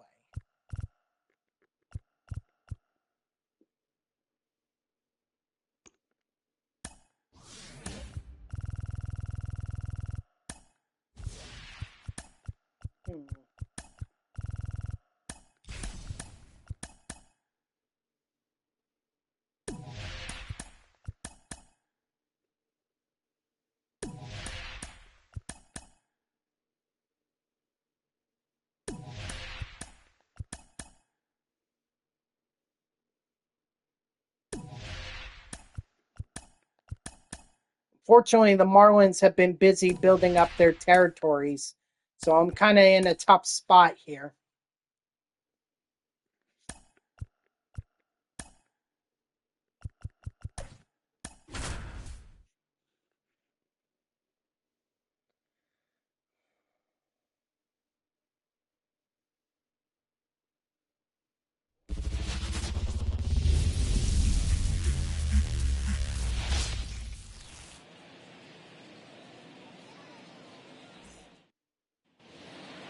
Leading off for the Lions, the right fielder, Corbin Carroll.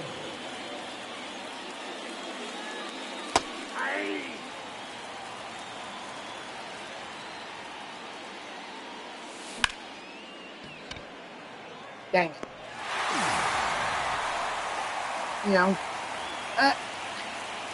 But going back to my point, it's like, I don't think anyone should be outed for their political beliefs. Alright? Now, if they were to say something like what the Chiefs kicker was saying about women aspiring to be, aspiring to be moms and being married and all that,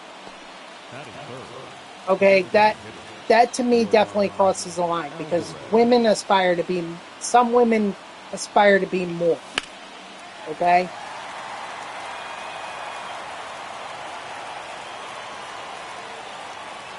that's where I definitely draw the line.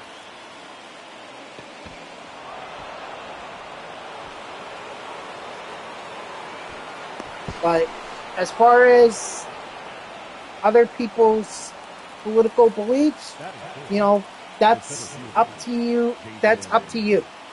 Whatever you want to believe, as long as it's not neo-Nazism. I don't support that one bit, and I don't even think that should be a political affiliation in our society. Okay, I also don't believe communism should be something in our society either. Ball one. Ball one, no strike. Or political affiliation in our society either. 2-0. So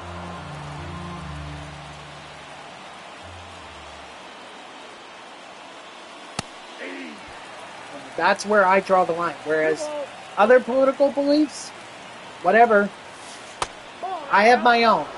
And I've come to understand that my political beliefs only matter in one place. In one place only. That's at the ballot box. Okay? It is only there. Why? Because that's where my vote counts. That's where anyone's vote counts.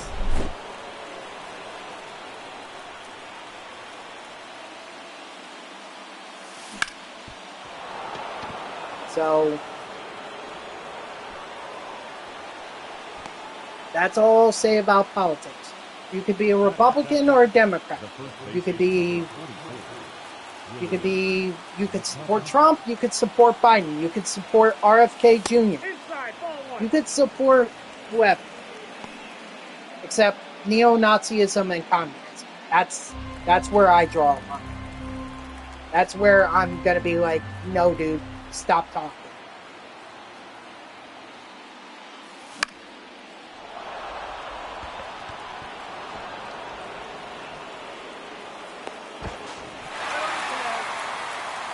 Other than that, only place that that your political opinion matters is at the ballot box.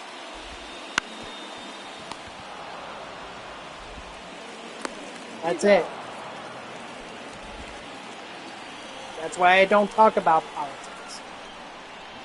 Because my political opinion means nothing. 0-1.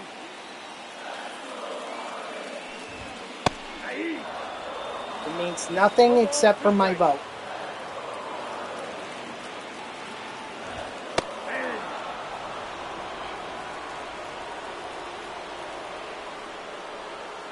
That's all I'll say about politics. That's as far as I'm getting into politics in this show. Hold on, what are they telling me I need to fastball?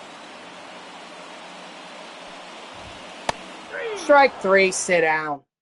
Now pitching to his lane. Number 53, Calvin.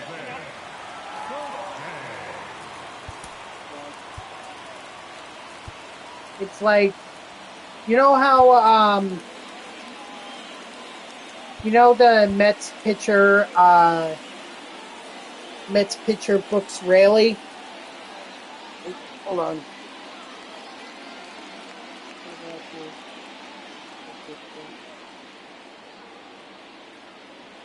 Hold on.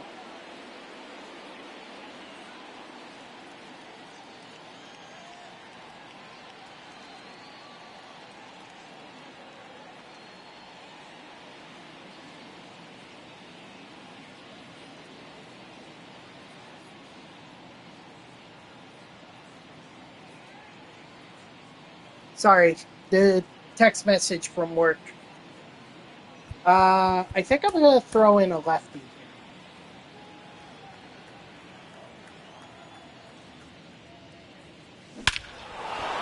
Oh, jeez.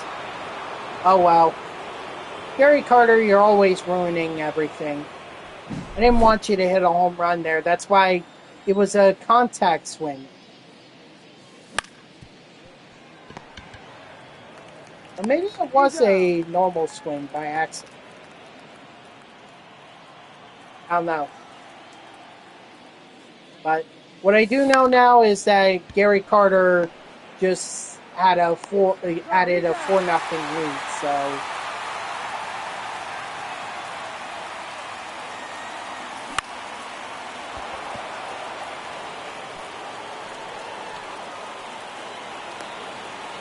yeah, I don't care about Colt Keith at this point. Actually, you know what? We'll leave Zach Wheeler in there.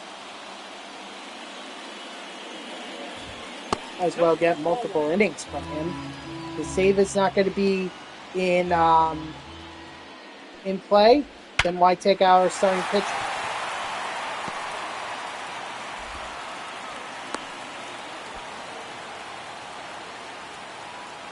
Although the sooner that we can wrap this up, the better.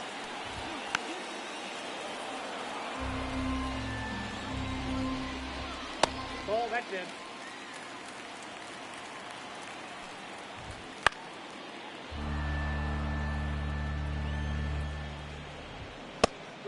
Strike 3, sit down.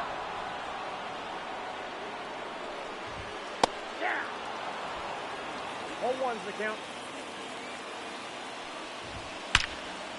Uh-oh. Okay, well, looks like,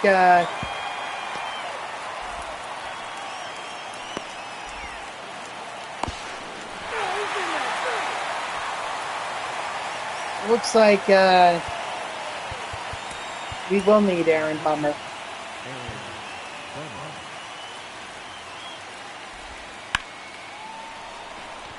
That ball's foul. Hey! 0-2. Strike 3, sit down. Yep, that ball went out.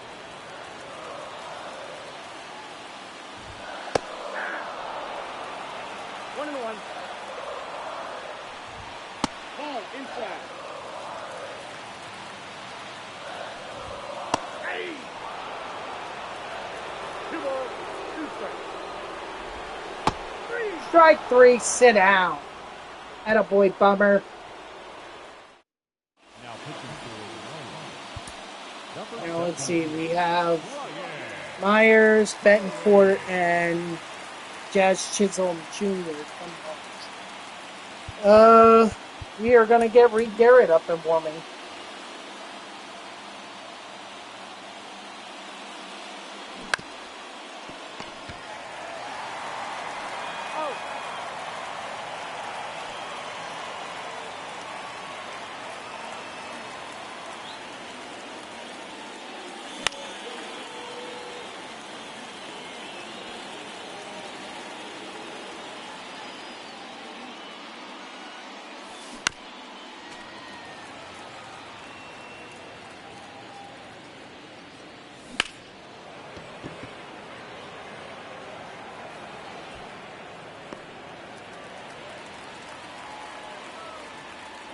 Now that shortstop, Labor Torres.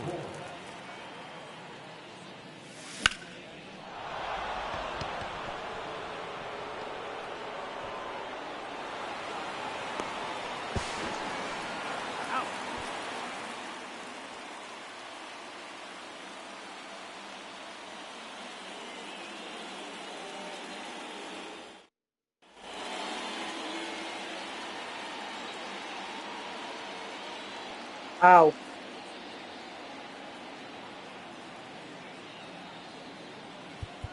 Okay, it's relating to the Cohen testimony.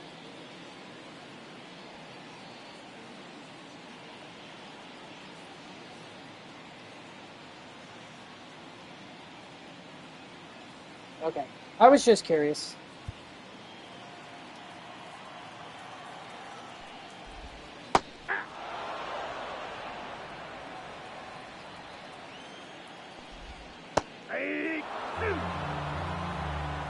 No ball, 2 strikes. All 1. 3. Strike 3, sit down. The center fielder, number 2, Jack Jr. 0-1.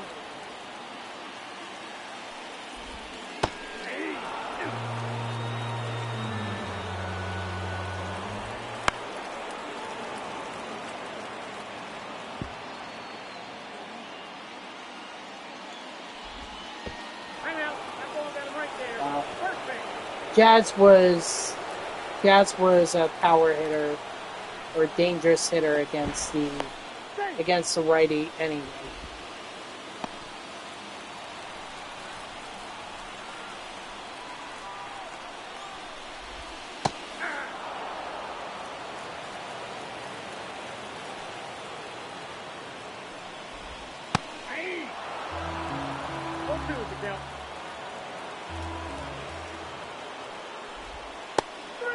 Strike 3, sit down.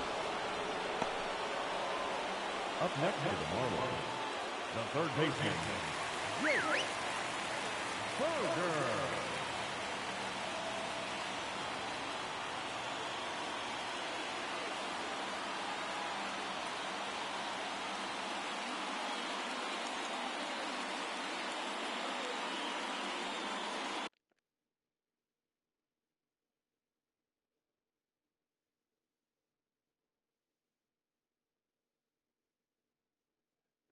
Sorry. Pitch clock violation. I knew it was coming. I got distracted by this video I was seeing on Twitter about apparently some Steeler fans were fighting.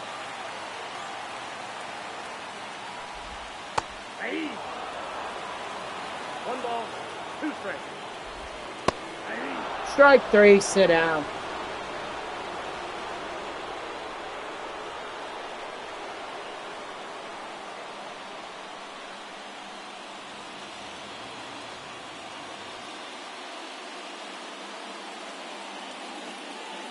All right, well, that's the Marlins stronghold.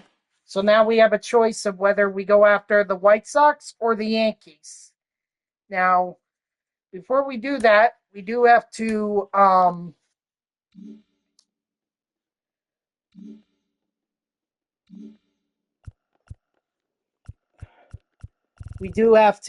take care of all these territories over here. You know, the ones that are threat. There we go. So what we're going to do, we're going to have to distribute this evenly.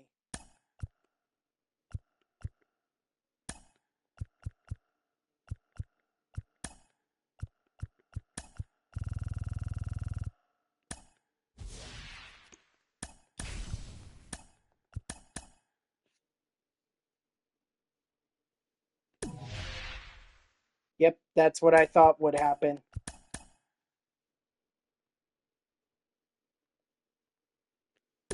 Sweet. Now we'll go over here, and we'll reclaim that territory we just lost to the Marlins.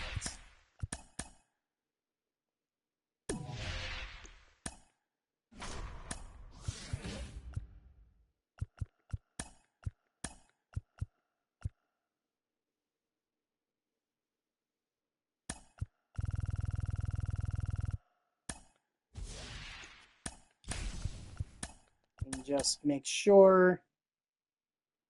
There we go.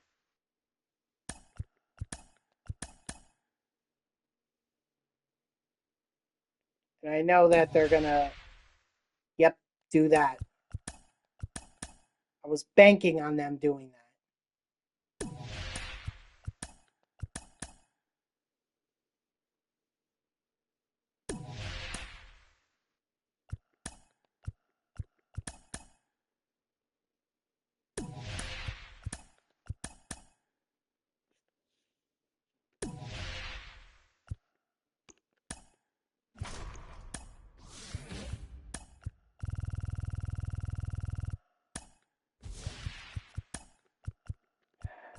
Fortunately, the Yankees. Man, this is going to be tough. I mean, look at all this. Look at all this. That is insane. I don't even know how the game gets away with it. But that is enticing me not to go after the Yankees. At least not right away. Honestly, I think I'm going to go after the Red Sox or White Sox first.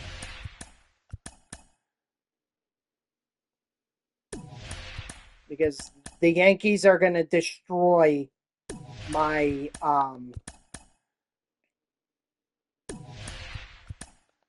they're going to destroy my attacking territory and reduce my fan base if I try to go after them.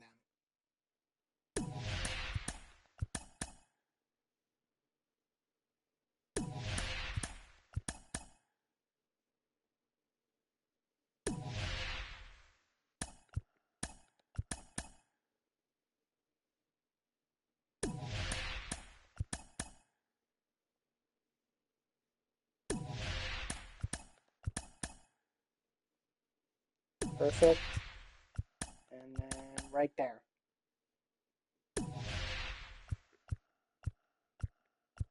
This way I'm not bothered.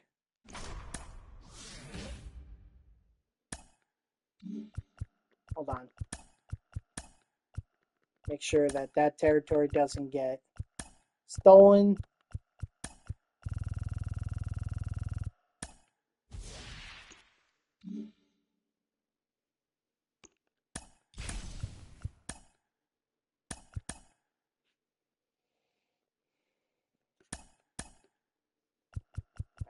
Let's take on the White Sox now.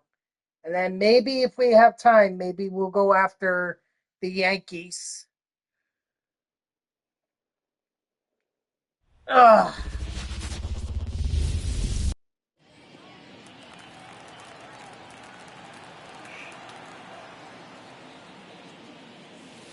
Counts 1-0.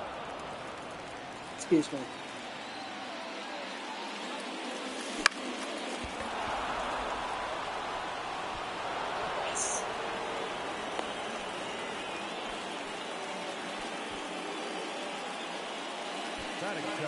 I mean, honestly, that territory or that little shield that the Yankees put up around their stronghold and everything, that honestly looks like like a preview of the U.S. of baseball map.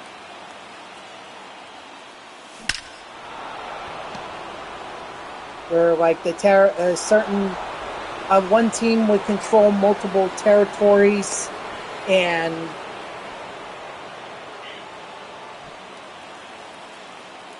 you know, like basically have a bunch of strongholds,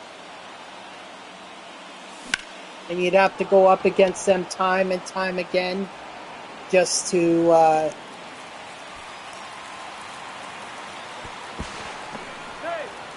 be able to get complete the map and everything. That's why I hate doing the U.S. of baseball.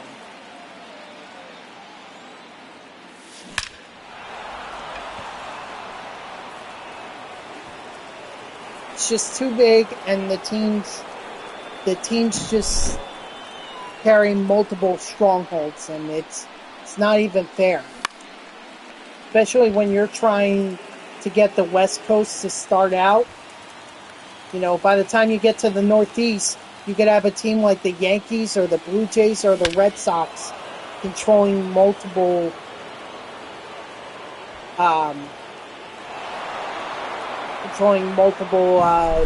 territory or strongholds. Now, I contact swung with Yamir Candelario, so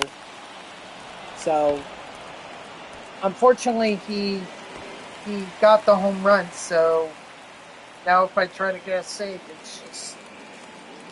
it's not going to be in play, at least until we give up a run.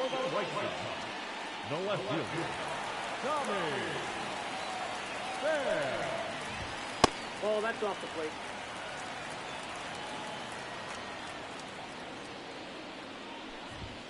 Hey!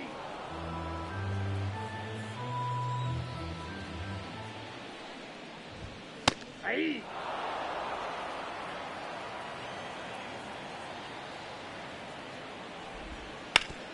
Ah. No, that's a foul ball.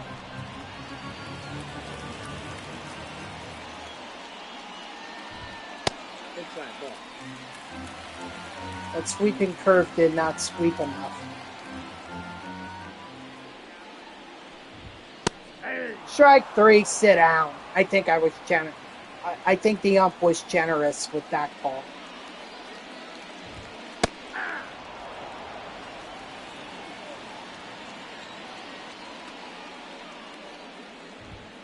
Hey! 0-2 is the count. 3! Strike 3, sit down. Keep going, Wheeler. I'm looking at Wheeler being my next P5 guy. Followed by Jordan. Wheeler just keeps getting the outings. He keeps getting the starts and the wins and everything, so... Ball, that count.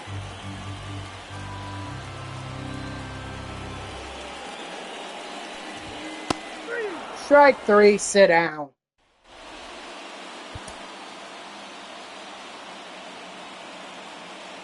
Okay, so Jimenez, Moncada, and Sheets. Really doesn't matter with Jimenez. He's about the same for both lefties and righties. What's up, TTV CJJ? How are you? And then Moncada, it looks like he's worse against righties, but Sheets is worse against lefties. So I'm just going to have to pick and choose. All right, Eric Gagne it is.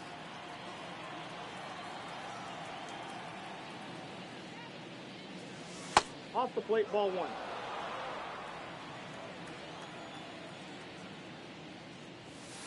Ball 2. Doing good. How am I doing? I'm doing all right. Right now I'm just trying to take over the Team Affinity Chapter 3 Conquest map. And I'm on the White Sox, so they're the second to last team that I have to deal with behind or followed by the New York Yankees. Unfortunately, the Yankees have built up a fort around their stronghold, so it's going to be a little difficult for me to be able to get some be able to get to that stronghold. Again, contact swung, and Corbin Carroll hits a home run. Yeah, basically, just kind of taking it easy. I should also do the season awards drop program, since all I have to do for that is the moments, and if I do the moments, then I have the reward. He's out. I actually just thought about that.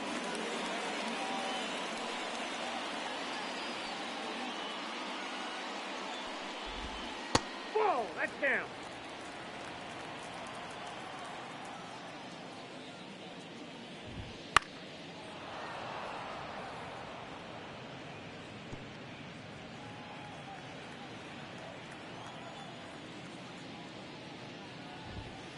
That's ball 2. Ooh, Wheeler, come on, man. 2 balls, 1 strike.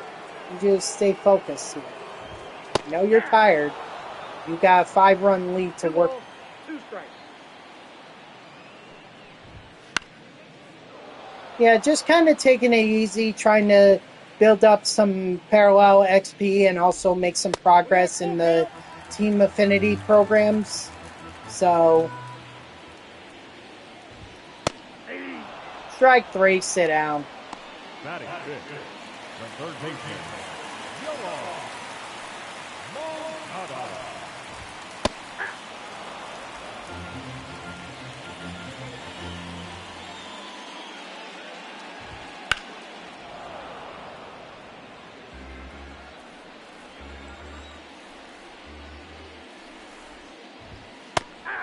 Strike 3, sit down. Keep it going.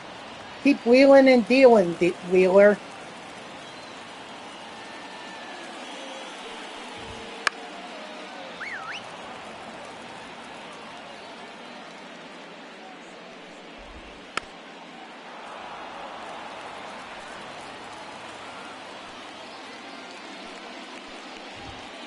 Ball.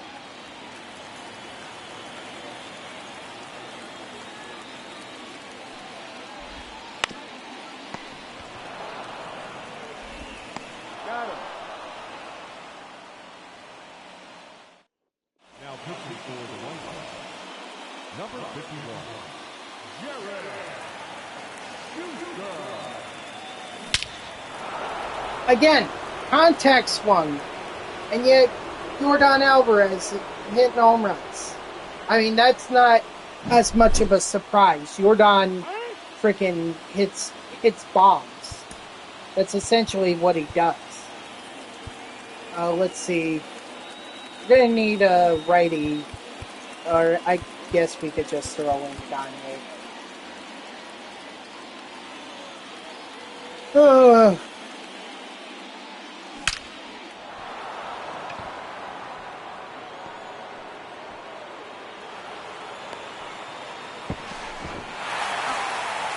I figured he would be up. That's kind of what I was going for. Because I really don't want any more runs. I don't need any more runs.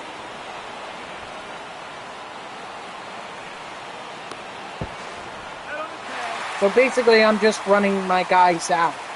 They already get their hits with the base hits and everything. They don't need any more.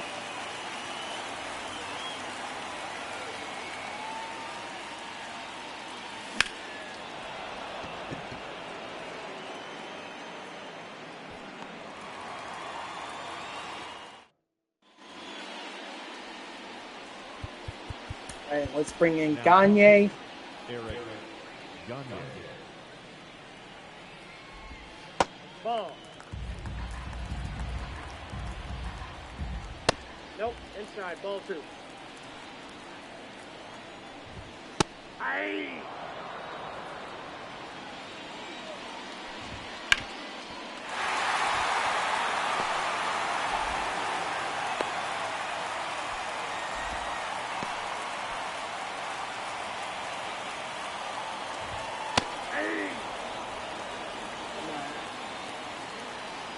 I want to finish this up so that I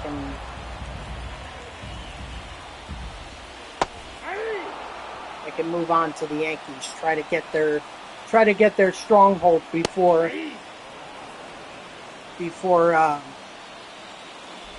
have to log off. No ball, 2 strikes. Strike 3, sit down. That boy Gagne.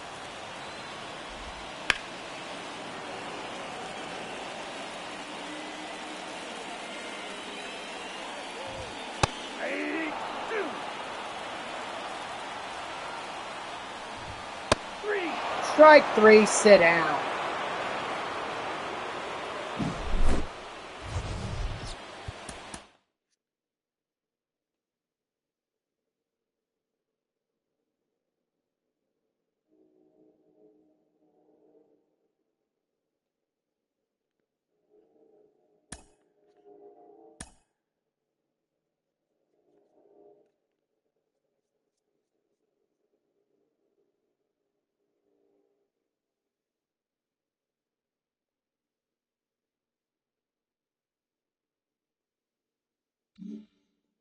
All right, so there is the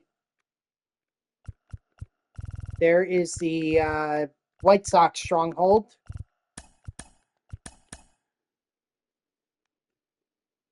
All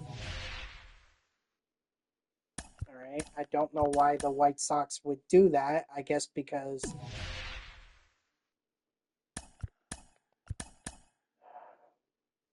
God, there's just so many.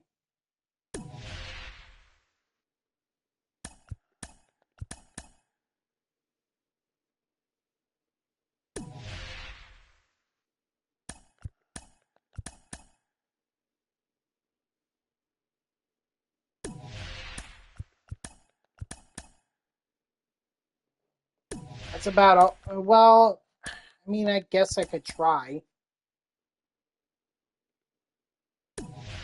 Oh man, that was super, super close.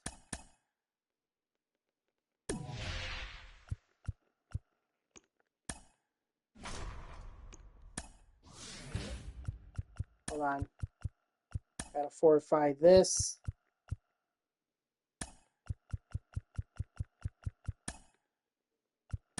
And then all the rest can go there.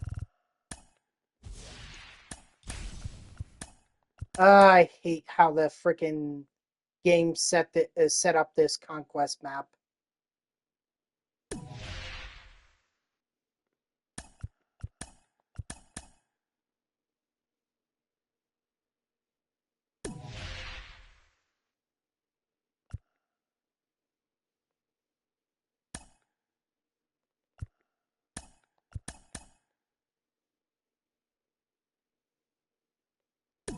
Oh no.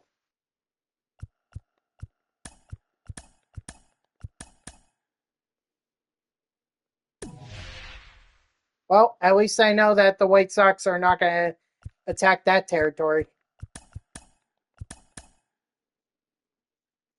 That's why it's important to um, get these strongholds so that you can prevent your opponent from scoring, or you can prevent the team that you can prevent them from regaining some of their territories by going after their strongholds. Doesn't mean they still can't, or doesn't mean that once you capture it, the attacks will cease. No, it just means that they won't be able to build up on their territory, so they won't be able to threaten it as they as you go along.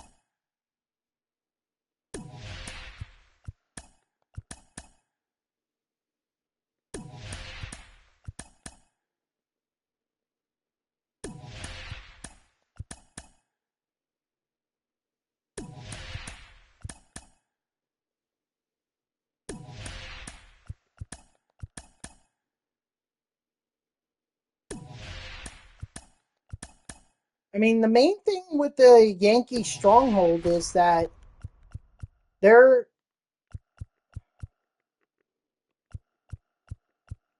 they just fortified the outside. So if you look, like all these territories, they fortified, but once you get closer to their stronghold, they've got no territories. So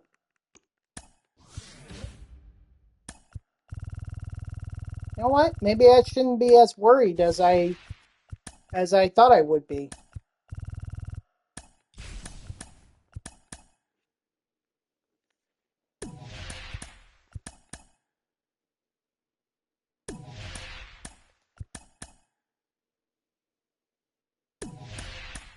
I mean, I could literally go attack the Yankees right stronghold once I get past this. I could technically.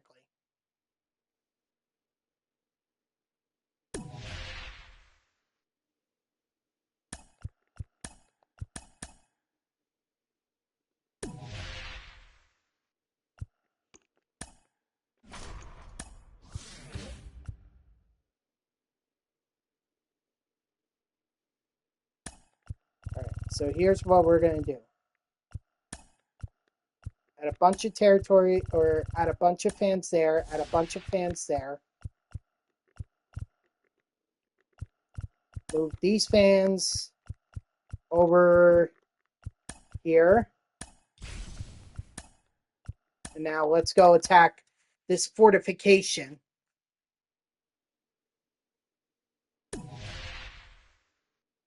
That's fine. They can take that. I'm not worried about that. Yeah, yeah. So I think the next wise strategy would have been to um, just try to get to the Yankee stronghold as quickly as possible before they could build up their fortification.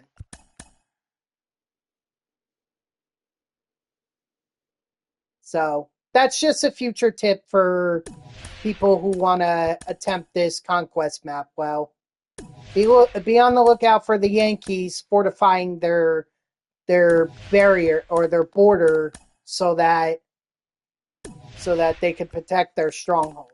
Just a word of caution.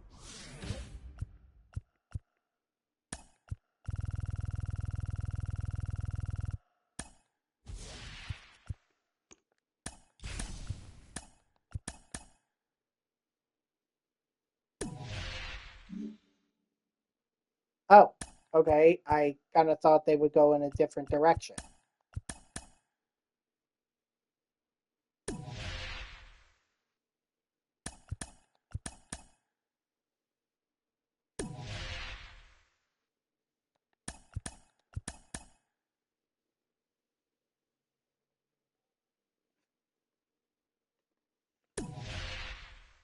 Mm-hmm. I thought they would go there eventually.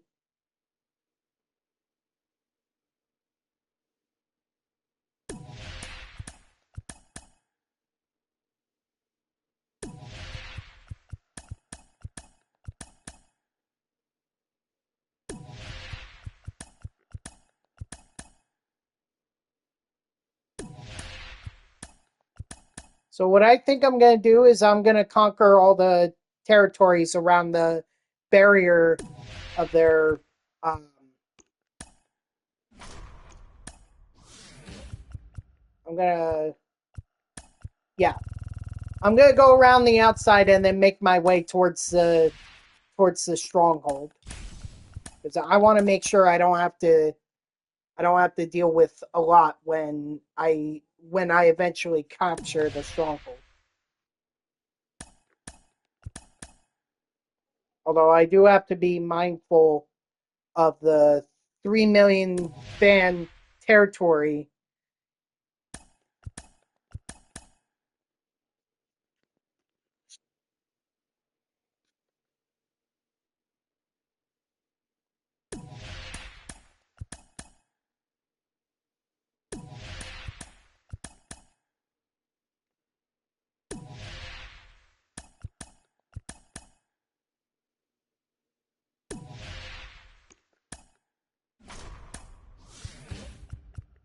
Okay, good. Yeah, I'm not worried. I'm not worried at all.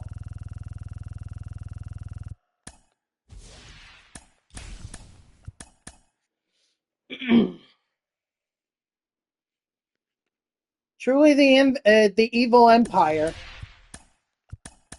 These Yankees with their building up their territory or building up their border and everything. Evil, evil empire.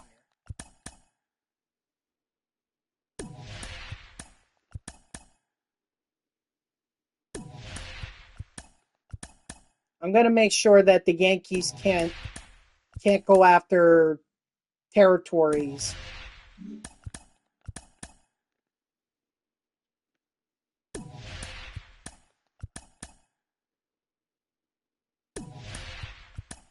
Once I take their stronghold, or as I get closer to their stronghold.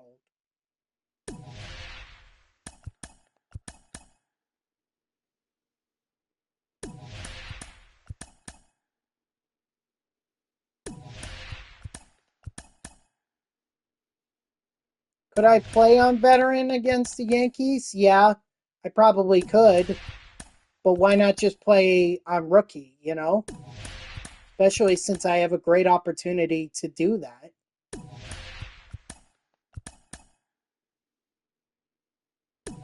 Actually, I can't play on veteran. I have to play on all-star. Or I would have to play on all-star. But now I could play on either veteran or hopefully rookie. Nice. I can play him on rookie.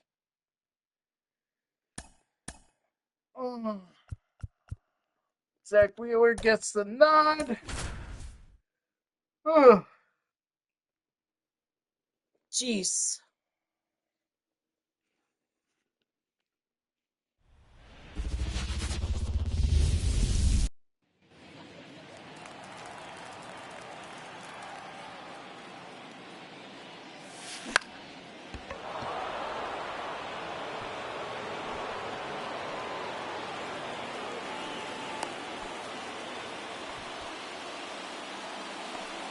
Batting second, the second baseman, Cole Hughes.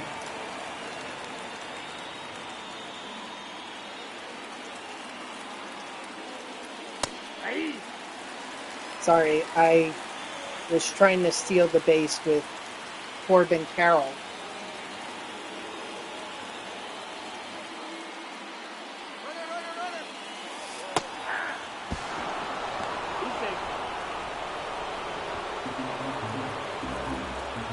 Make sure I don't get a double play, you know?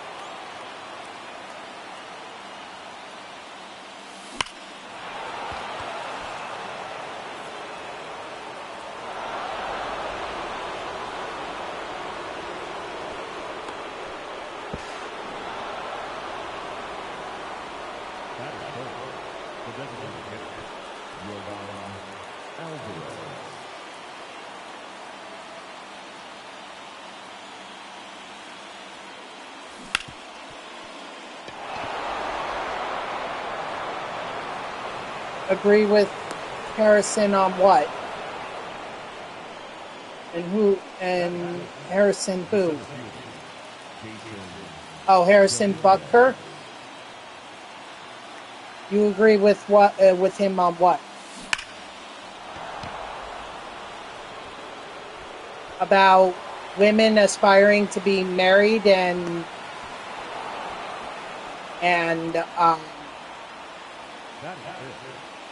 having children.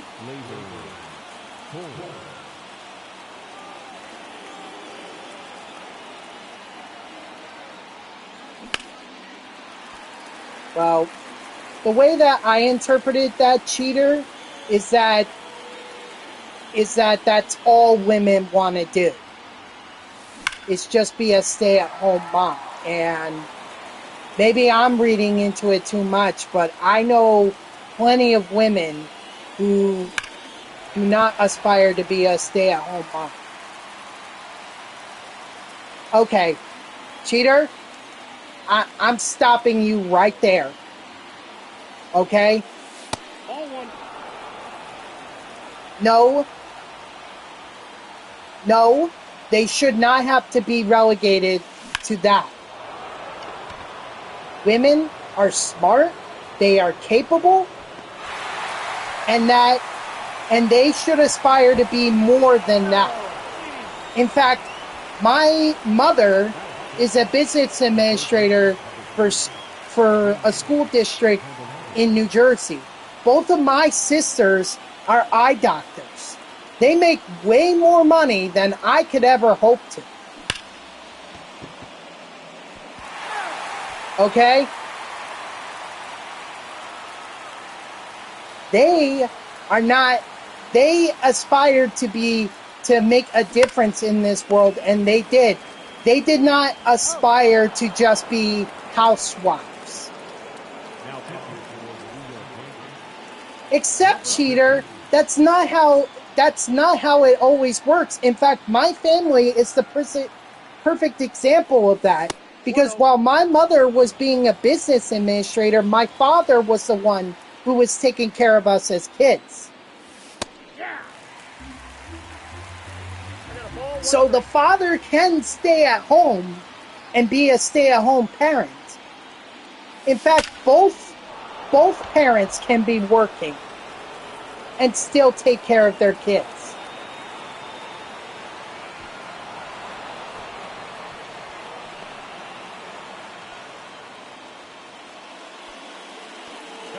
That doesn't mean that's all women should aspire to.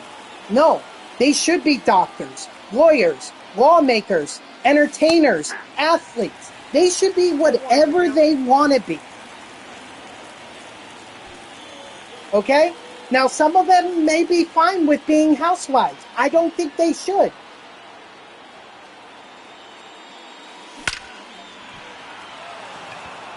Except, cheater, that's not how it works anymore. Do you understand we're in an economy these days where in order to be able to live, both parents have to be working? Do you know how much houses cost? I encourage you, yeah, back then. That was then. This is now. And now you have to do it. Now you don't have a choice.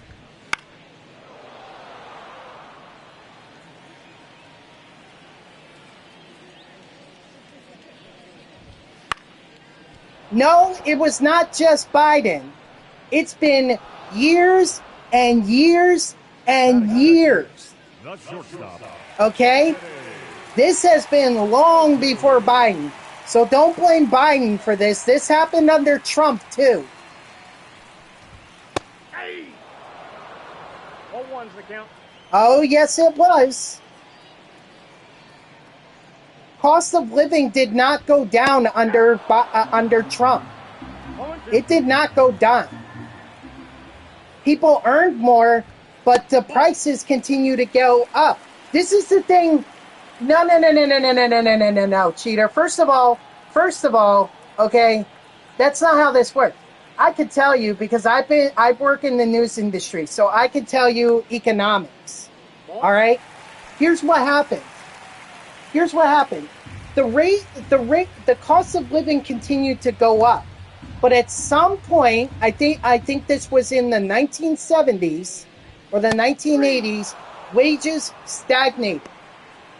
They went back up, but the gap between the cost of living and the cost and wages is too much right now. It's not Bidenomics, cheater. It's not Bidenomics. This is an issue that has been long before Trump, Obama, Bush, Clinton. It's been all a problem. This is not Bidenomics, or not just Bidenomics. This is across multiple administrations. 1 ball, 2 strikes. I'm not violating. Okay. No. We're going to clear this up. Because let me tell you what your freedom of speech is here. Okay? This is the First Amendment. This is something I have to be well versed in. Because if I don't defend the First Amendment, then I shouldn't even be in the news industry. Okay? So freedom of speech says that the government cannot do anything that would infringe on your right to free speech. But the last time I checked, I'm not the government. Yeah, and I'm using my freedom of speech too to inform you that what you are saying, what you said about women, that I find offensive. Okay? I don't think women should be relegated to just being housewives. Okay? They should aspire to be more. If some of them are okay with being housewives, by all means, go ahead. But if you aspire to be a businesswoman, an entertainer, a singer like Taylor Swift, or if you want to be an actress or an athlete,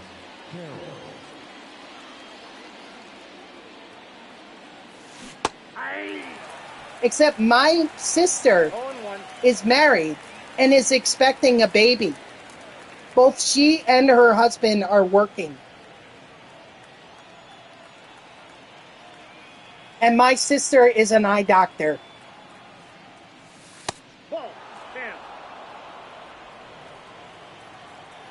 So don't even come in here with that bullshit.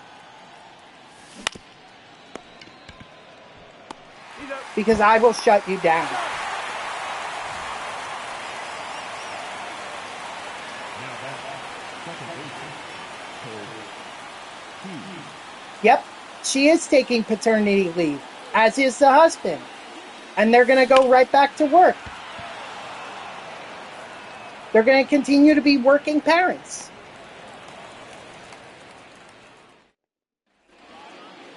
Leading off for the Yankees, the right fielder. Because paternity leave does not last forever, cheater. Paternity leave, as far as I can...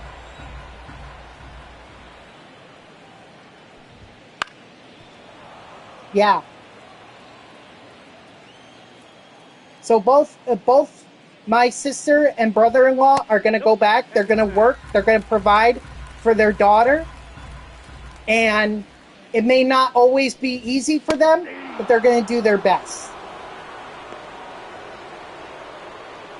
Except you came in here and you said you agreed with what he said.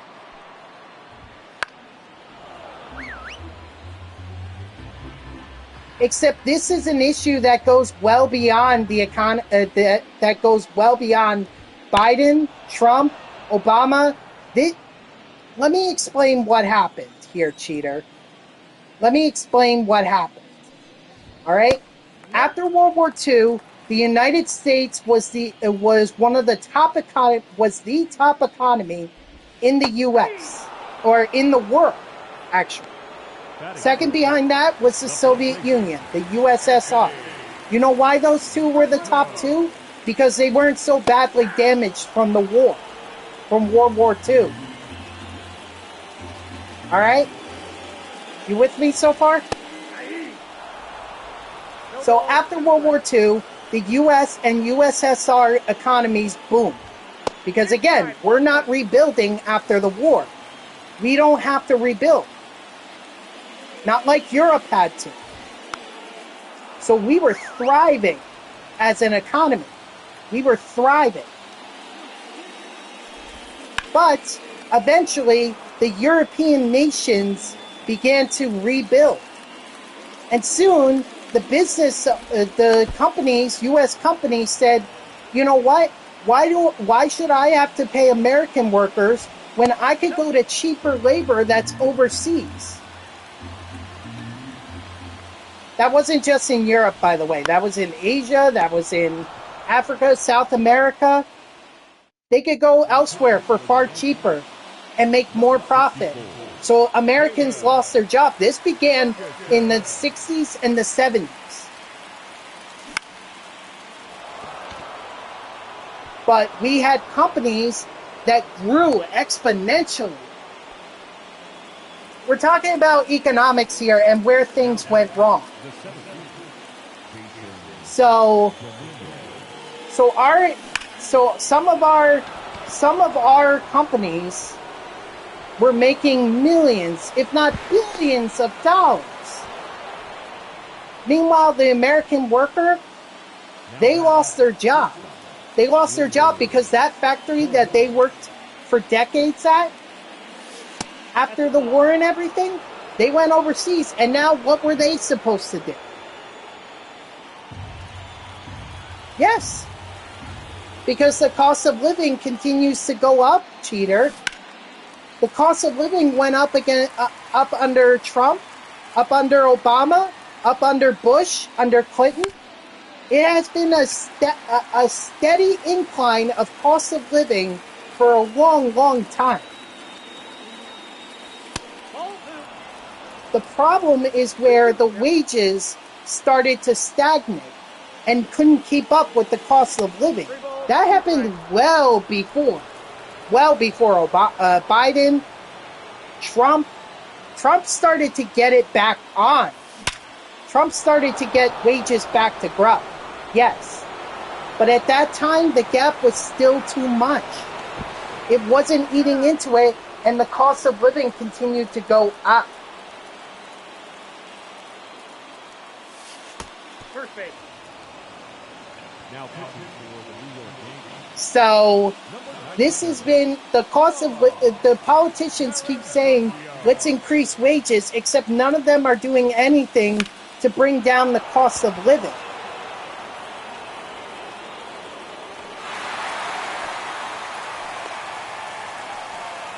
We're not turning communism. Nope, you didn't get rid of my student loans. I mean, I was eligible. Really? Because I don't see a military walking through the streets with guns in their hands. I don't see a guard out there that's telling me that I can't be streaming right now and I need to go to work for little pay.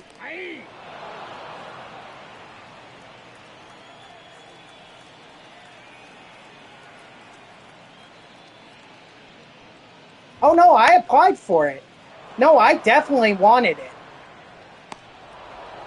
But unfortunately, the Supreme Court intervened, or the lawsuits intervened, and thus ended the whole student loans for me. I was no longer eligible. I would have absolutely taken it.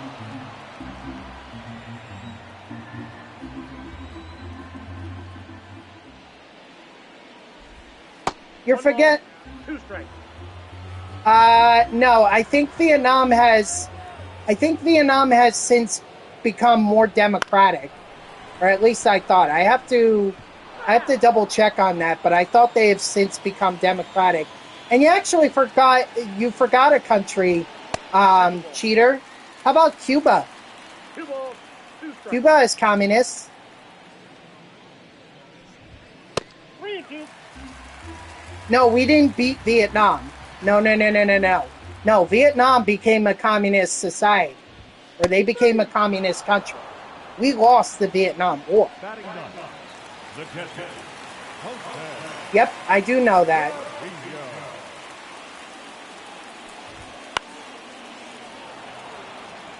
That was actually a mistake on both Republicans and Democrats, the Vietnam War.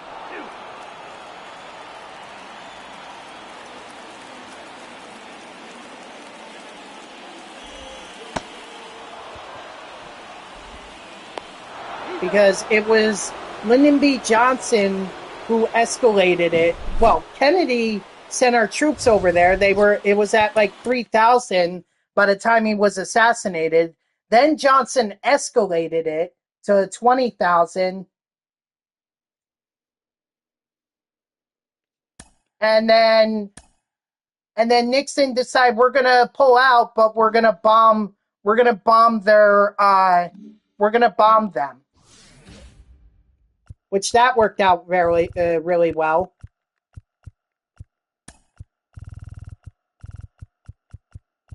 So apparently they wanted to stop this war because too many deaths. It just wasn't going anywhere, etc. So I didn't learn. So eventually the public opinion on the Vietnam War started to turn, and Johnson lost the election to Nixon. Nixon ultimately brought out the troops, but again, he did bomb like Cambodia, and so it wasn't like we were truly out.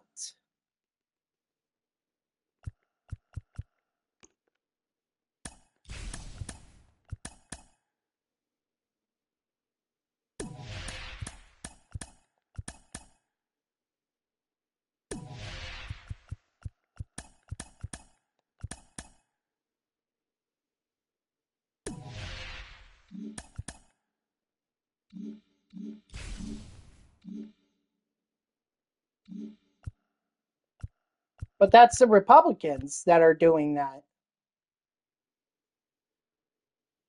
They're saying that Biden will have to. Is France freedom of speech? No? Oh, I guess not, because, well, okay. Yeah.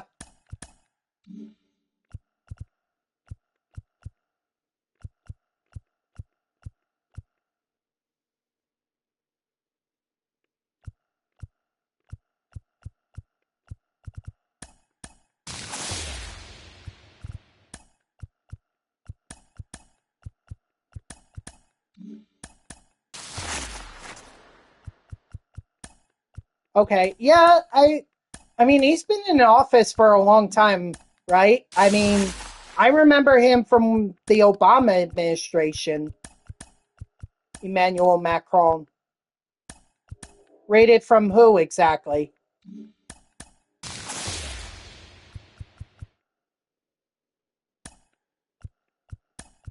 Oh, 2017? Oh, well that was in the that was actually the Trump administration or the start of the Trump administration. So,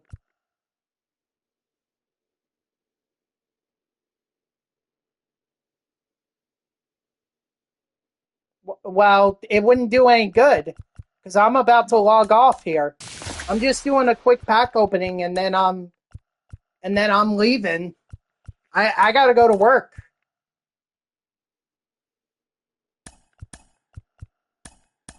Yeah, I'm wondering that myself. What is that?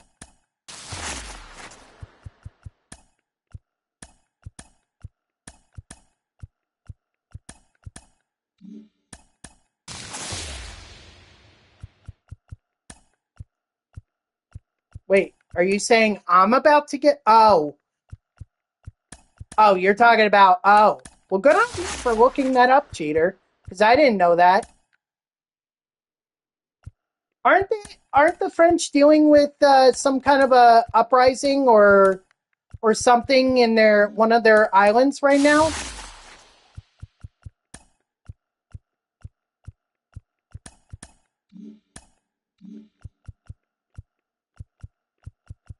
Well, I'm asking Om Berlin. I heard about it, but I don't know exactly where it's at or where a lot of riots here. What is it about, if you don't mind me asking? Because I'm not that well informed about the things over there. So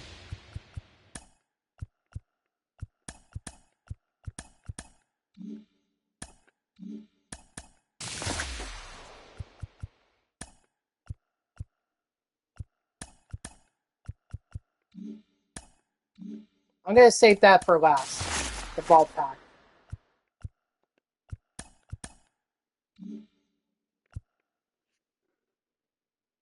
I don't think we're gonna become communists. I really don't think there's no way it would happen. I think we're fine.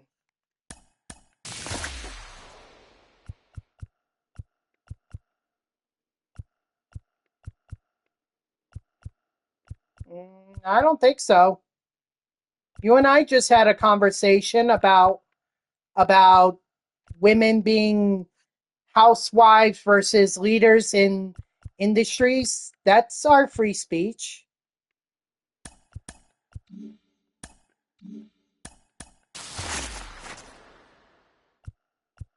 Ah, rats. Well, I'm gonna take the two that, to be honest, I'm also not up to date on what's going on, but some because of T. Can't even talk bad about trans people without the government saying hate speech. Who who from the government is saying that it's hate speech? Well, yeah, because LGBTQ controversial independence vote. Gotcha. Gotcha. Well, how about we continue this conversation tomorrow? Because I got to start getting ready for work. So thank you to everyone who tuned in, even if it was only for a moment. I greatly appreciate it. If you haven't done so already, please be sure to follow me here on Twitch and or subscribe. Either one would make me a happy person. If you're watching this on YouTube, I thank you so much for tuning in. I hope that you like the video and subscribe to my channel. And if you want to know when I go live, you can follow me on X at TTV NextJGGen24. It's my gamer tag that's in the upper left there. So go give me a follow. I'll usually post whenever I go live. You can also turn on notifications here on Twitch. That way Twitch sends you an email every time I start up a stream. We got a lot done today. We got the Team Affinity. Oh, actually, I almost forgot. Hold on. almost forgot one thing. One thing here. Oh, here's vouchers. Well, I can only do 3, so... Oh, I have 4. Oh, I didn't know that. I thought I only had 1. Or 3. So, okay, there we go. Ooh, we got a millionaire pack. Hold on. Oh, God, I really wanted to end this stream, but... Open up this real quick. It's going to be Sandy Alcantara. We got a ball in his habit pack, which is nice. I really wish I would get that millionaire thing, but anyway, we did get a lot done. We got the Team Affinity Chapter 3 map done. We got the Mother's Day map done. So we're making great progress on the Conquest maps. Obviously, the Chapter 3 Team Affinity one, that could be repeatable, although I'll be honest, I don't want to repeat that again, especially if the Yankees are going to do exactly what they did. I do not want to do that. So, I'll figure out some other way to get the Team Affinity done and make some more progress. So we'll continue on. I believe that we have, what else do we have in terms of Conquest maps? We could do the Graveman map, the City Connect Detroit Tigers map, as well as the Jackie Robinson Day map, since I haven't done that one either. So I hope you'll tune in tomorrow at 3 p.m. Eastern. That's Friday. And until then, guys, have a good night.